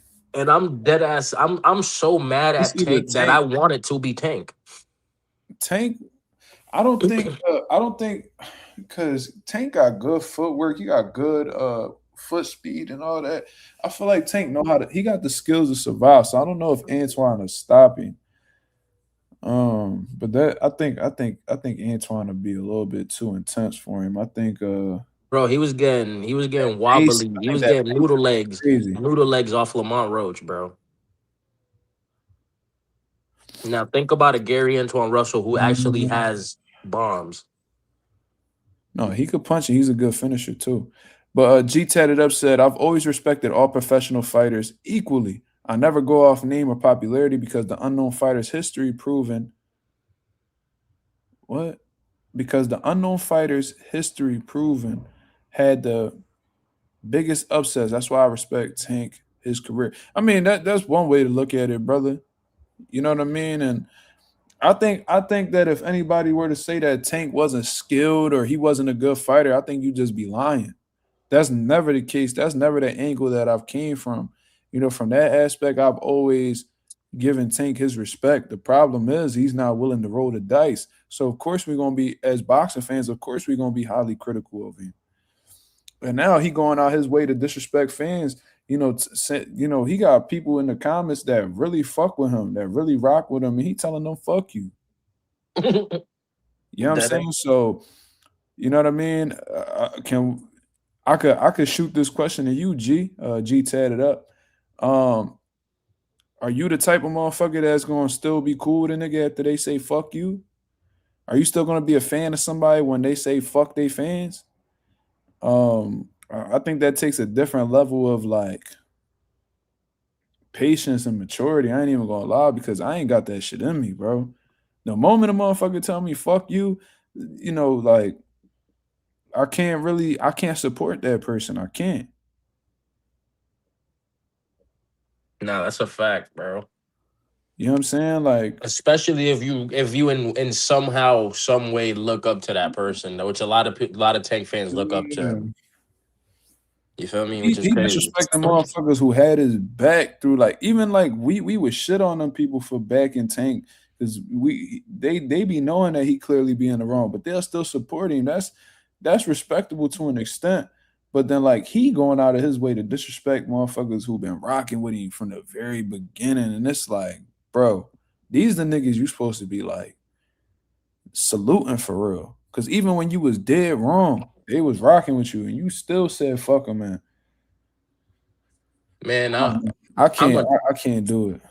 I'm arguably the biggest Spence fan, but if that nigga was to say, "Yo, Slime, fuck you, nigga," I'm watching that Bud fight on replay. It is You what feel it me? is. There's some niggas that like I don't know how people do it. Like I remember, and Najee don't fuck with me at all. That is, that that motherfucker still got my channel like on a probation period or some shit. Nigga like reported my video. Nigga got your channel on parole. Yeah. I had to take like a sensitivity course or some shit like that. And I think my channel gonna be like monitored until like the end of January or something. What the fuck? Yeah, like it's Oh crazy. nah, nigga, Yeah, Najee's a yeah, rat. yeah, it was crazy. But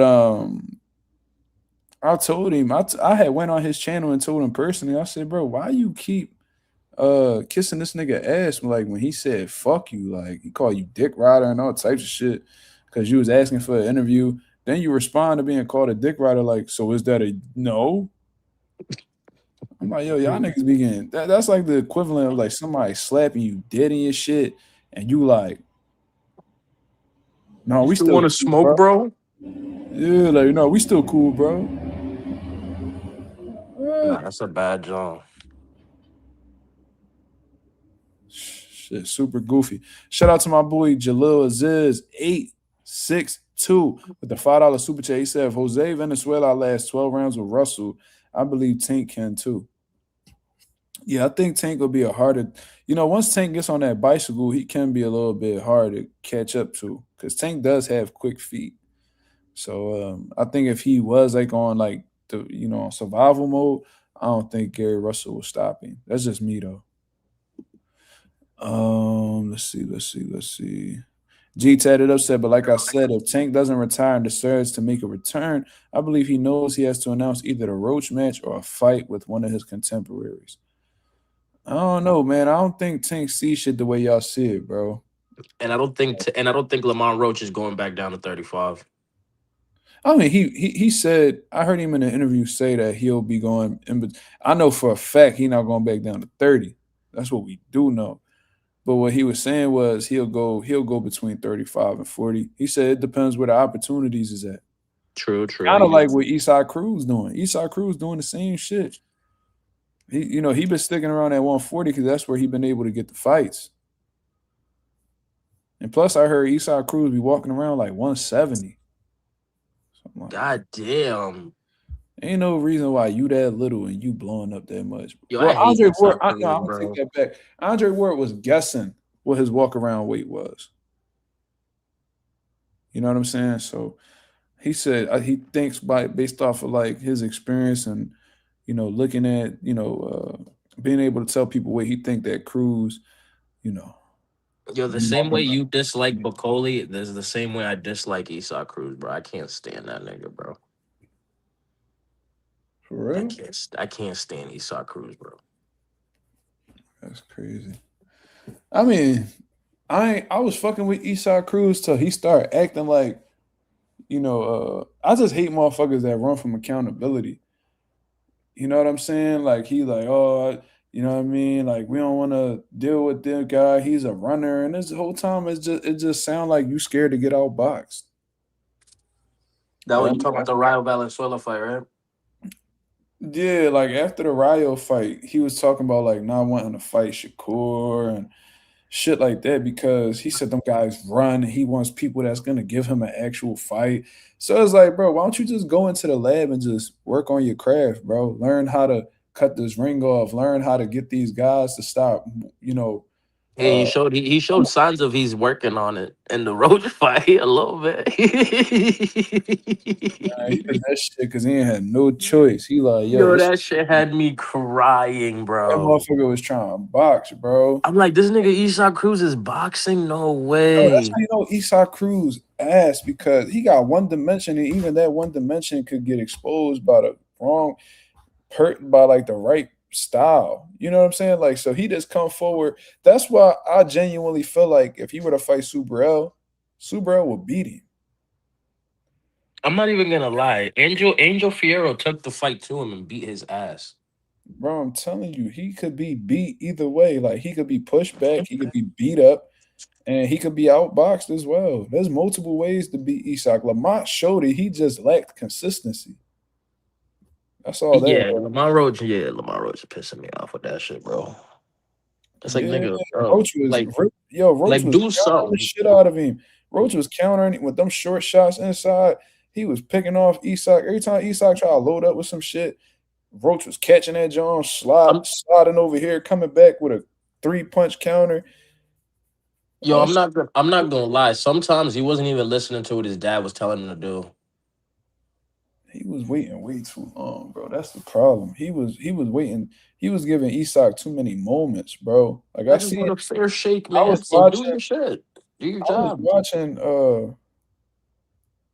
I was watching some shit where like Isak Cruz let off like an 8-punch combination at the end of a round, and Roach was just catching all of it. Wasn't responding, none of that. I'm like, bro, he might have just won a round just based off that.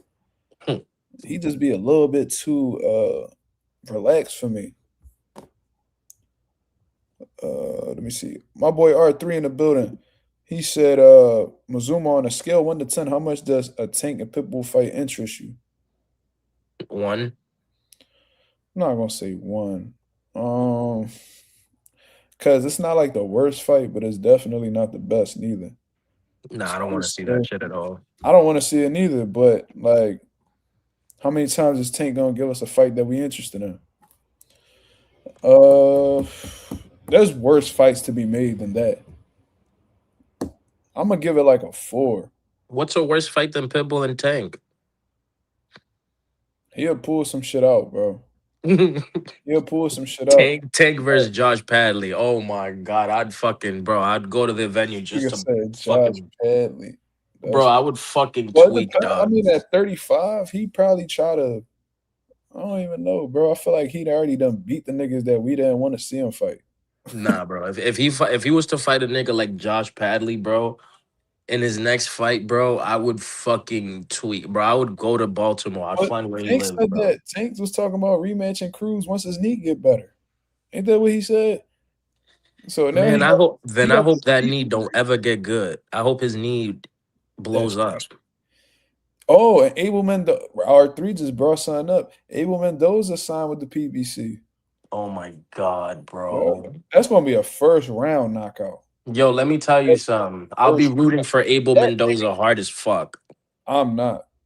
I if ain't. he, I'm gonna be watching that John. Not supporting neither one of them. yo, let's say Abel Mendoza just clip him. Think father said. Ah, you're a hater. He must be talking about slime. But cause he said he hope he don't get better. That's just him. He just joking. I think. I don't know. I'm not a hater. I just want to see him fight the best. That's if that's hating, then fuck you. Dead ass. Dead ass. No, but I'm gonna say this. I would not be surprised, bro. I would not be surprised if he fight Abel Mendoza. I tell you what, this is how little I think of Abel Mendoza, right? I ain't boxed like consistently since like 2019, right? So it's been about 6 years. I think and I watched a lot of film on Abel Mendoza, right? First of all, he too little for me to fight anyway. I can't make 35. But if I was to train, bro, get my weight down, and let's say if I was to spar Abel Mendoza, I truly believe in my heart that I will beat the dog shit out of Abel Mendoza. I think Dean the Great would be Abel Mendoza. I That's never, how I little of never him I seen that think. nigga fight. He be talking crazy though. I see he gonna fight Amado Vargas though. But back to what I was saying. I think that I would beat the dog shit out of Abel Mendoza if we was to spar. We was to do like 4 rounds, bro. And there's not many fighters that I really feel like that about. I'm humble enough to know that a lot of these niggas will wash me, even if I don't like them. Like I wouldn't spar no Ryan Garcia. I ain't gonna see that fucking hook. What about Josh Padley? Josh Padley would give me work. Josh Padley could rumble, bro. No, Josh Padley could rumble. Josh Chris Padley, Colbert. he could rumble too. He could rumble. See, y'all niggas, I never said that these niggas couldn't fight. It's just like some niggas I fuck with, some people I don't. But they could fight. Like Chris Colbert could fight. He's just a goofy. You know what I'm saying? Like real arrogant. He a goofy motherfucker. But like there's a Yo, lot, like I know like 98% of these niggas I couldn't fuck with. But Abel Mendoza, he probably that 2%. Swear to God. I think I would beat the shit out of Abel Mendoza if we was a spar. yo, that I nigga swear to got God, Bud's record. Abel, if you see this, bro, call my bluff. I swear to God, I'll start training just for you, nigga. I seen your amateur Jones. I seen you fight on Team Combat League. You was getting your ass whooped all up and down that, John.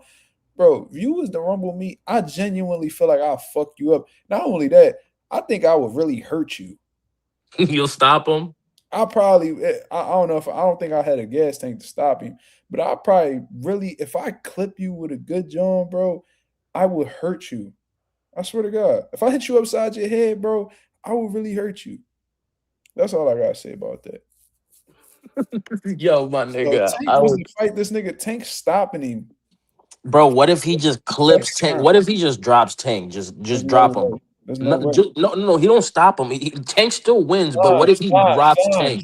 Slime. That's impossible, bro. What if he just drops him, That's though? impossible. There ain't no if.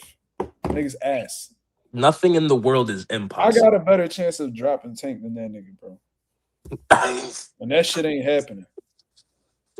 That nigga is dookie, bro. That nigga, what they be calling DDG? Doo-doo garbage? That Doodle nigga, garbage. Yo, DDG be getting fucking fried, bro. that nigga is world-class ass. Yo, nah, Abel Mendoza's dirty, World-class bro. ass. Bro, he's the best. Bro. He'll beat Ree's ass. Who the fuck you think I am? You don't think he'll Boy, beat you better Ree? slap Nah, I your think Real fucking beat his self. ass. Who the fuck you think I Real am? probably beat his ass. Ree's like Boy, you better 6'8". slap your fucking self. Aren't you embarrassed by this? Shut up, bitch. Wow. Had to tell you that, Slime. You tripping. Shut up, bitch. Bugging the fuck out. My boy Bully said, I'll pay $50 to see you in Mendoza on pay-per-view. Make it happen, bro. I would fuck him up. I swear to God, bro. That's how I know. If I was to really lose to Abel Mendoza, bro, that's how I know I'm washed. If you lose to Abel Mendoza, just quit I'm training too. washed. just shut down the gym. Just shut down the gym. Bro, Yo. I don't think anything would make me quit being a coach. Cause no, this is what I always said though, Slime. Even when I was boxing, right? When you compare my teaching abilities to my fighting abilities, I feel like I'm a way better teacher than I ever was a fighter.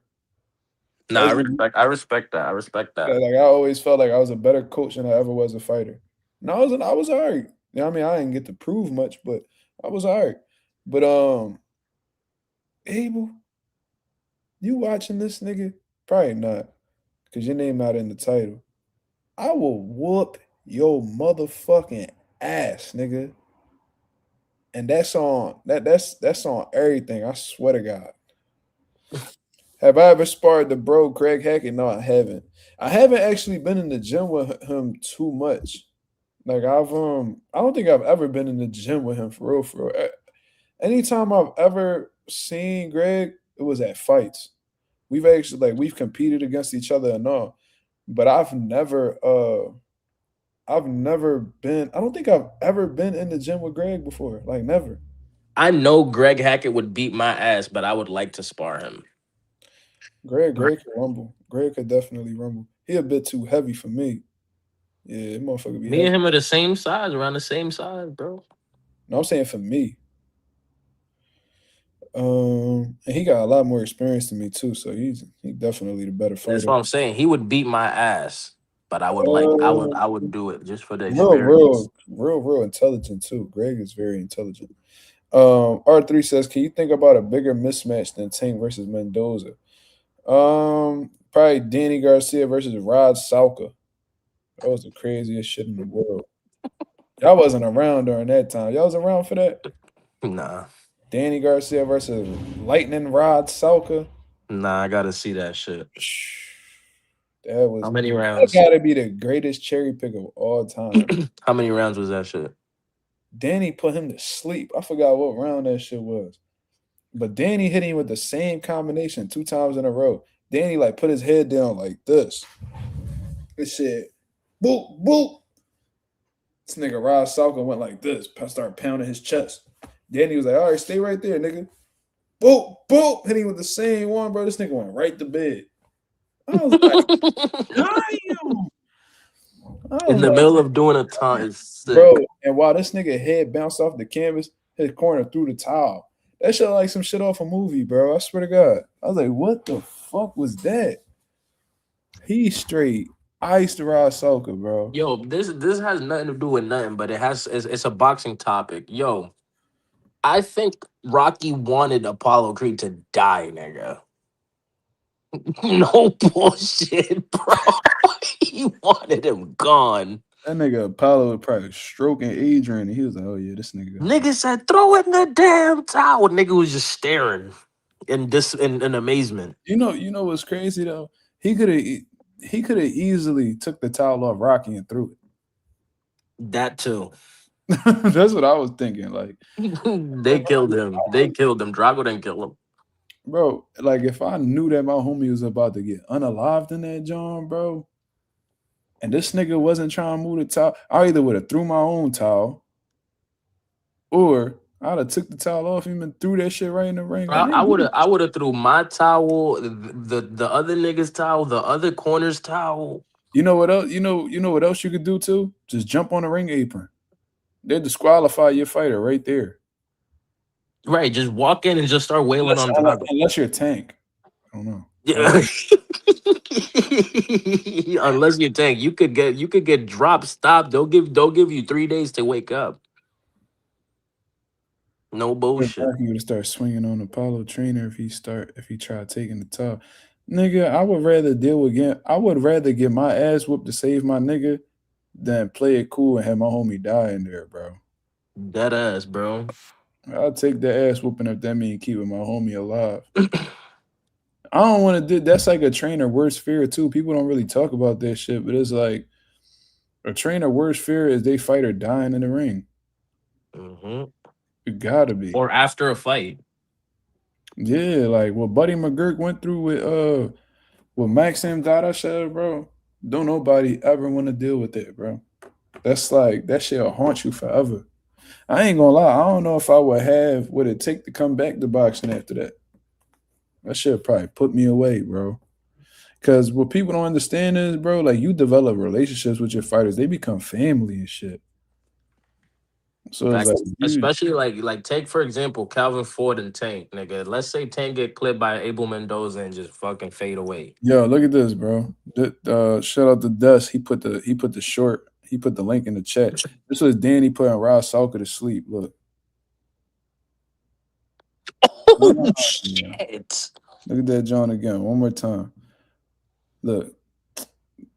Damn, my background tweaking. Hold on. Boom. Boom. Boom. Nah, that was dirty. He bumping his chest like, come on, nigga. Danny was like, all right, best. Stay right there. Boom. Same shit he had Khan with. Bad, horrible. Super bad, John. Holy shit. Why would you pound your chest after that? Because he ate the first one. He's like, oh, that wasn't bad.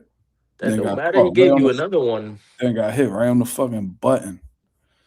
Marissa said, like Rosado, stepdad told Billy Briscoe to hold off and don't throw the towel against Golovkin. Yeah, I don't know why the fuck he see the way Gabe Rosado was bleeding, bro, and the way that he was taking. Because look, Gabe Rosado had a good enough chin where he could have taken Gennadi's power, right? But the problem is with Gennadi's type of power, you don't want to take too much of that. Because that, getting hit over and over and over again, that's what causes them brain bleeds. That's what causes you to bleed internally, and that's what causes you to die. It's not those one-punch knockouts. Those actually were the safest ways to get knocked out. It's just getting put out with one jump. Boom. That's why they say UFC is a lot safer than yeah, it is. Yeah. It is. So literally boxing is the most dangerous sport. It is. Hands down. They say 13. I don't know what the number is now, but I think like last year the average was 13 people die in boxing every year. And only thing more dangerous than that was when gladiators was fighting lions back in the day. Yeah, them niggas just wanted to die. Them niggas just wanted to die. You know what I mean? Yeah, like I don't know, like Gabe was taking so many clean punches from Triple G. It was like, bro, you know that shit not going. And I'm surprised Gabe Rosado still like got something left in the tank, bro. Like Gabe done been through some shit in the ring. Like the fact that he's still able to compete, it's like his durability next level, bro. Yo, who the fuck did he knock out, bro? Bro, damn near killed the nigga, bro. Bektemir. Bro, holy fuck, dog. Yeah, but Beck got that shit back, bro. They rematched and Beck punched sparked him. Nah, he ain't sparked Gabe, but he beat him up though. I gotta see the second John. Yo, Gabe done got robbed so many times, bro. Gabe, imagine if you gave Gabe these wins right here, bro. This low key like some Hall of Fame shit. Peter Quillen, when he was undefeated, the boy Kid Chocolate, right? Danny Jacobs. Man, just imagine he gave him these wins. Jalen Love, Luis Arias. These are like all fights that I thought he won. There was another one. What was that dude from 160 that Triple G had knocked out? Yeah, I'm running through right now. But Gabe really done got robbed so many times, bro. Like I be feeling so bad for dude. Like I thought that he should have beat Selecki because Selecki turned his back on him in the middle of the ring. They should have waved that shit off. Let me see. Imagine they would have gave him that Daniel Jacobs fight, that Selecki fight, Luis Arias, Martin Murray. I thought he beat him too. Shit. Peter Quillen, Jalen Love. Those are a few niggas, bro. What would you say is the worst robbery in boxing history? The worst robbery in boxing history? Yeah. Where you're like, what? I don't know, bro. That's tough, bro. I forgot that Gabe Rosado fought Boots' brother. I forgot about that shit. But I don't know the greatest robbery in boxing history. I say Pernell Whitaker versus Julio Cesar Chavez. That was a bad John. That's up there. That's definitely up there. How about that shit with Meldrick Taylor? When they stopped that shit with like only a couple. And he got right back up instantly too. Bro, oh man, I was watching that shit. This nigga Dust said Tank versus Roach. Yeah, it was a robbery. It was a robbery. It was a robbery. But it did have its close moments. But it was a robbery. I would say I gave Roach. Ooh, Bella know her shit. This actually crossed my mind. I gave Tank 5 rounds. She said, I didn't think Briggs beat Foreman at all. Shit, me neither. George Foreman was jabbing that nigga face off. Yeah, I thought George Foreman beat Shannon Briggs too. That's crazy that you know your boxing like that. Not everybody know about that. I saw that fight because Shannon Briggs talked about it a lot, so I just watched it. Lorenzo, I remember that John. Abner Mares versus Edge Becco. Yo, that nigga Abner Mares hit Edge Becco, but how many low blows, Lorenzo? Abner Mares do commentary, don't he? Or some shit? Yeah, but he was a former world champion. I didn't know that. Oh wow. I have to look him up. Leo Santa Cruz. He fought it. Yeah, really? bro. I gotta see this shit. He was supposed to fight Tank at one point. Really? Yeah, he was actually he was signed to fight Tank, but then he had a detached retina. I gotta see this. After that, he I think he came back to boxing one more time, and then after that he called it quits. I think he just came back. He came back like 2-3 years ago, and they gave him like a draw or whatever. He was like, you know what? You know what's funny? The only reason I know Sergio Mora was a fighter is because I seen him on Fight Night, and then I looked up I looked up his fights and shit. That's the only reason I know. Yeah, bro. Sergio Mora was on. Yeah, he was on The Contender. He fought Daniel Jacobs, I think twice. He fought Sergio fought a few. He was all right. He wasn't bad, bro. He can rumble. He's not a really good commentator in my opinion, but he know how to rumble. Abner is like I think Abner is like a 3-division world champion. Really, nigga. I gotta do some research.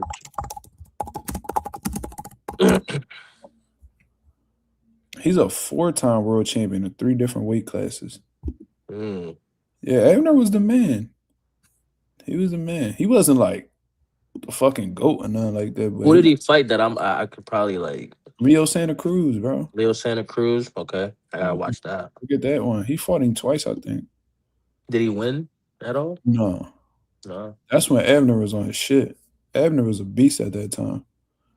So that was a crazy win for. He fought Jesus Cuellar. I remember he got stopped in the first round, bro. He fought this nigga named Johnny Gonzalez. But Johnny Gonzalez had a high knockout ratio, bro. And they got stopped in the first round. He got packed with the quickness, bro. I gotta see that. Damn. Bro, I think he stopped him fast too. Hold on, let me look this shit up. 'Cause I remember that shit. I remember like, what the fuck just happened? Let me see. This was in 2013. It was like the first round was about to be up. Yeah. Johnny Gonzalez is a big puncher though. Ooh, wee, nasty left hook. I wish I could show y'all.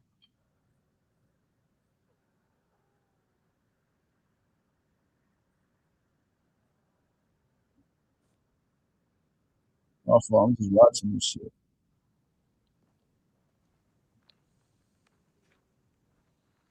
Yeah, damn. He was wilding on Abner. Damn. Yo, I feel bad for Abner, but goddamn, Johnny packed the shit out of him, bro. Nah, it was about to be the end of the round. So I think there was 5 seconds left in the round, and What is the fastest knockout in boxing? I think it was only a couple seconds. I think it was only like 2 seconds or some shit like that. With the fighters, I bet it was a Roy Jones fight. It was the fastest knockout in boxing history. Is widely recognized as Mike Collins versus Pat Brown, ended in just 4 seconds with a single punch during a Golden Gloves event.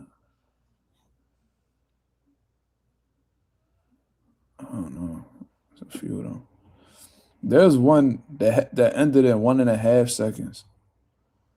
If you get sparked in the Yo, end, Sinisa. Oh yeah, Sinisa Estrada got a 7-second John. You remember that John, bro?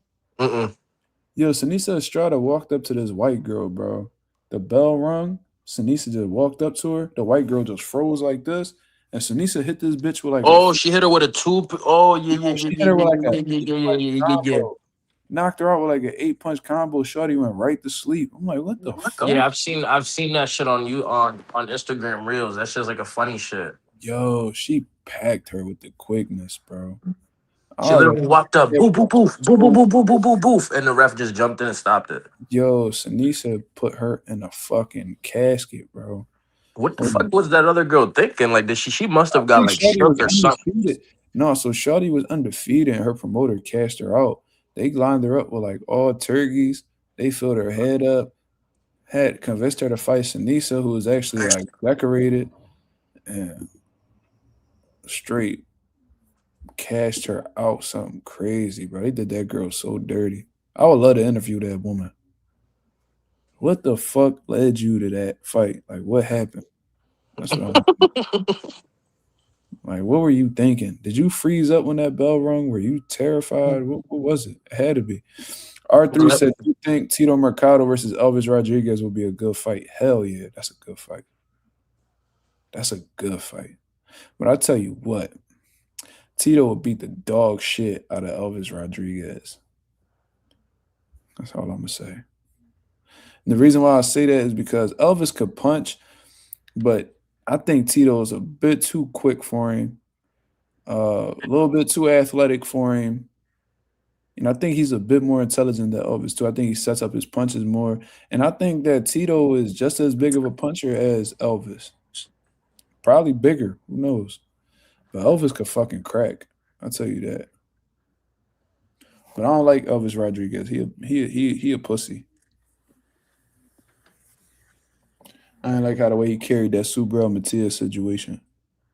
Try to act like Matias was a nobody and shit. Whole time nigga used the nobody. That's why Top dropped your stupid ass. Had you over there at PBC and then they re-signed you like you their son. And then the dumb nigga signed with him back. You said what? And then the dumb nigga re-signed with him. Yeah, he gonna go re-sign with them after they dropped you. They told you how they felt about you, hoe ass nigga. And then you went back. It's like, nigga, you're like, a son. Why are you taking me back? Yeah, Elvis looked like the type nigga that his girl cheat on him. He was like, thank God you came back. Hoe ass nigga. As long as you sleep with me, baby, it's okay. As long as you come home to me, that's all that matters. I don't care how much nut is inside of you. I saw an edit of Diego Corrales versus Castillo 1, and it said, why give up if you could still go? Yeah. Yeah. Corella his mental fortitude was different. That boy was a soldier. He might have missed his calling, like to really be like a real life gangster. He died in a motorcycle accident or something, right? Yeah, he was. They said that he liked the like. They said Diego Corrales was real reckless. I was reading an article too. They said like he was hard headed. Like he liked to do crazy stuff. Like some adrenaline junkies be like that, bro. No, play with that shit. Shit, we hit that 2 hour mark, man. I'm about to wrap this up. You got any last words for the people, Slime?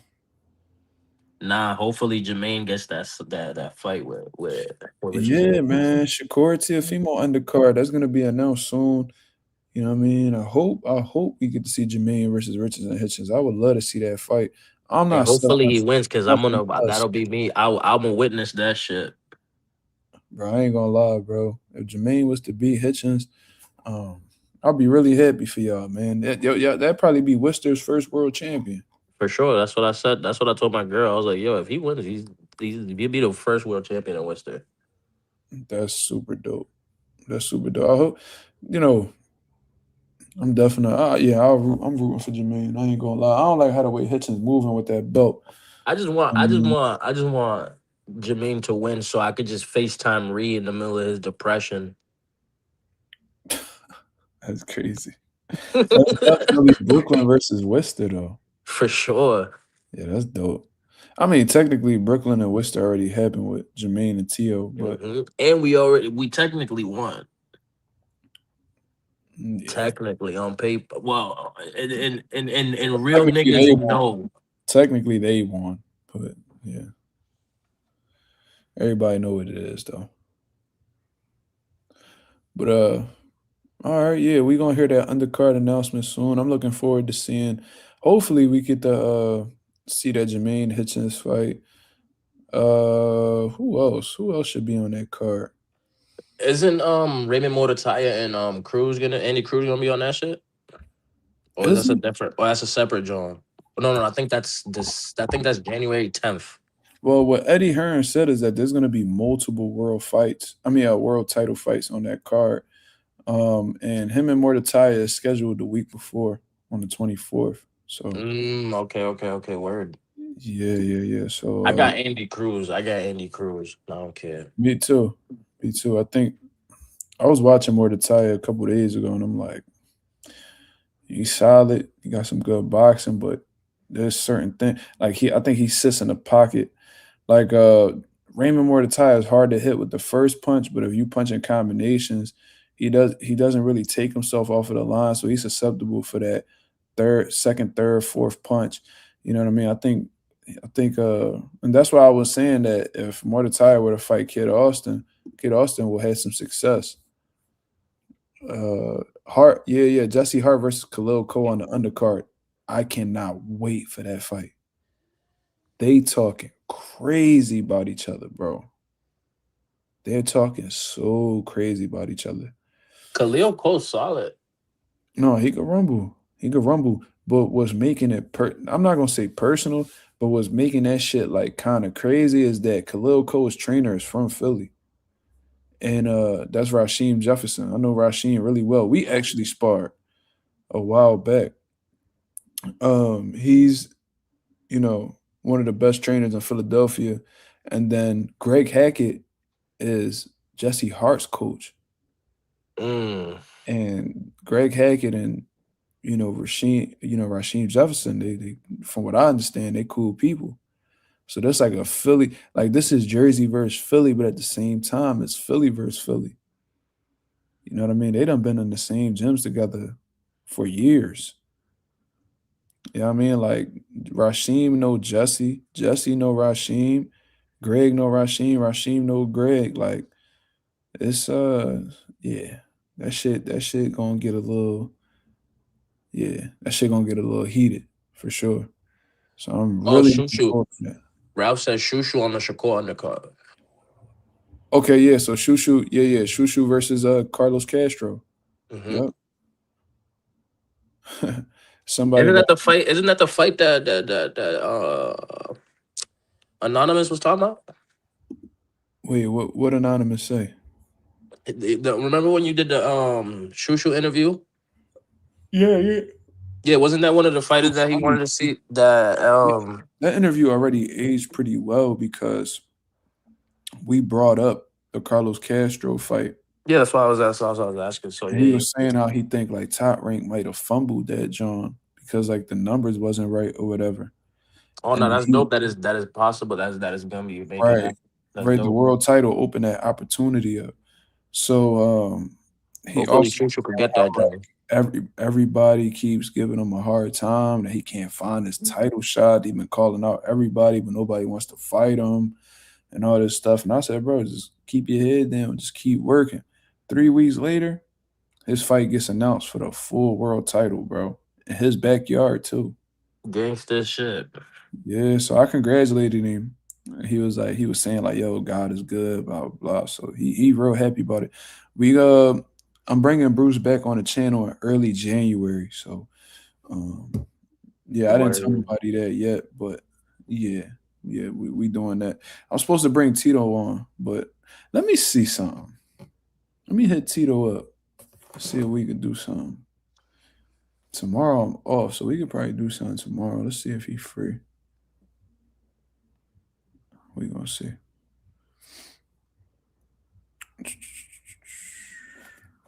We gonna figure that out.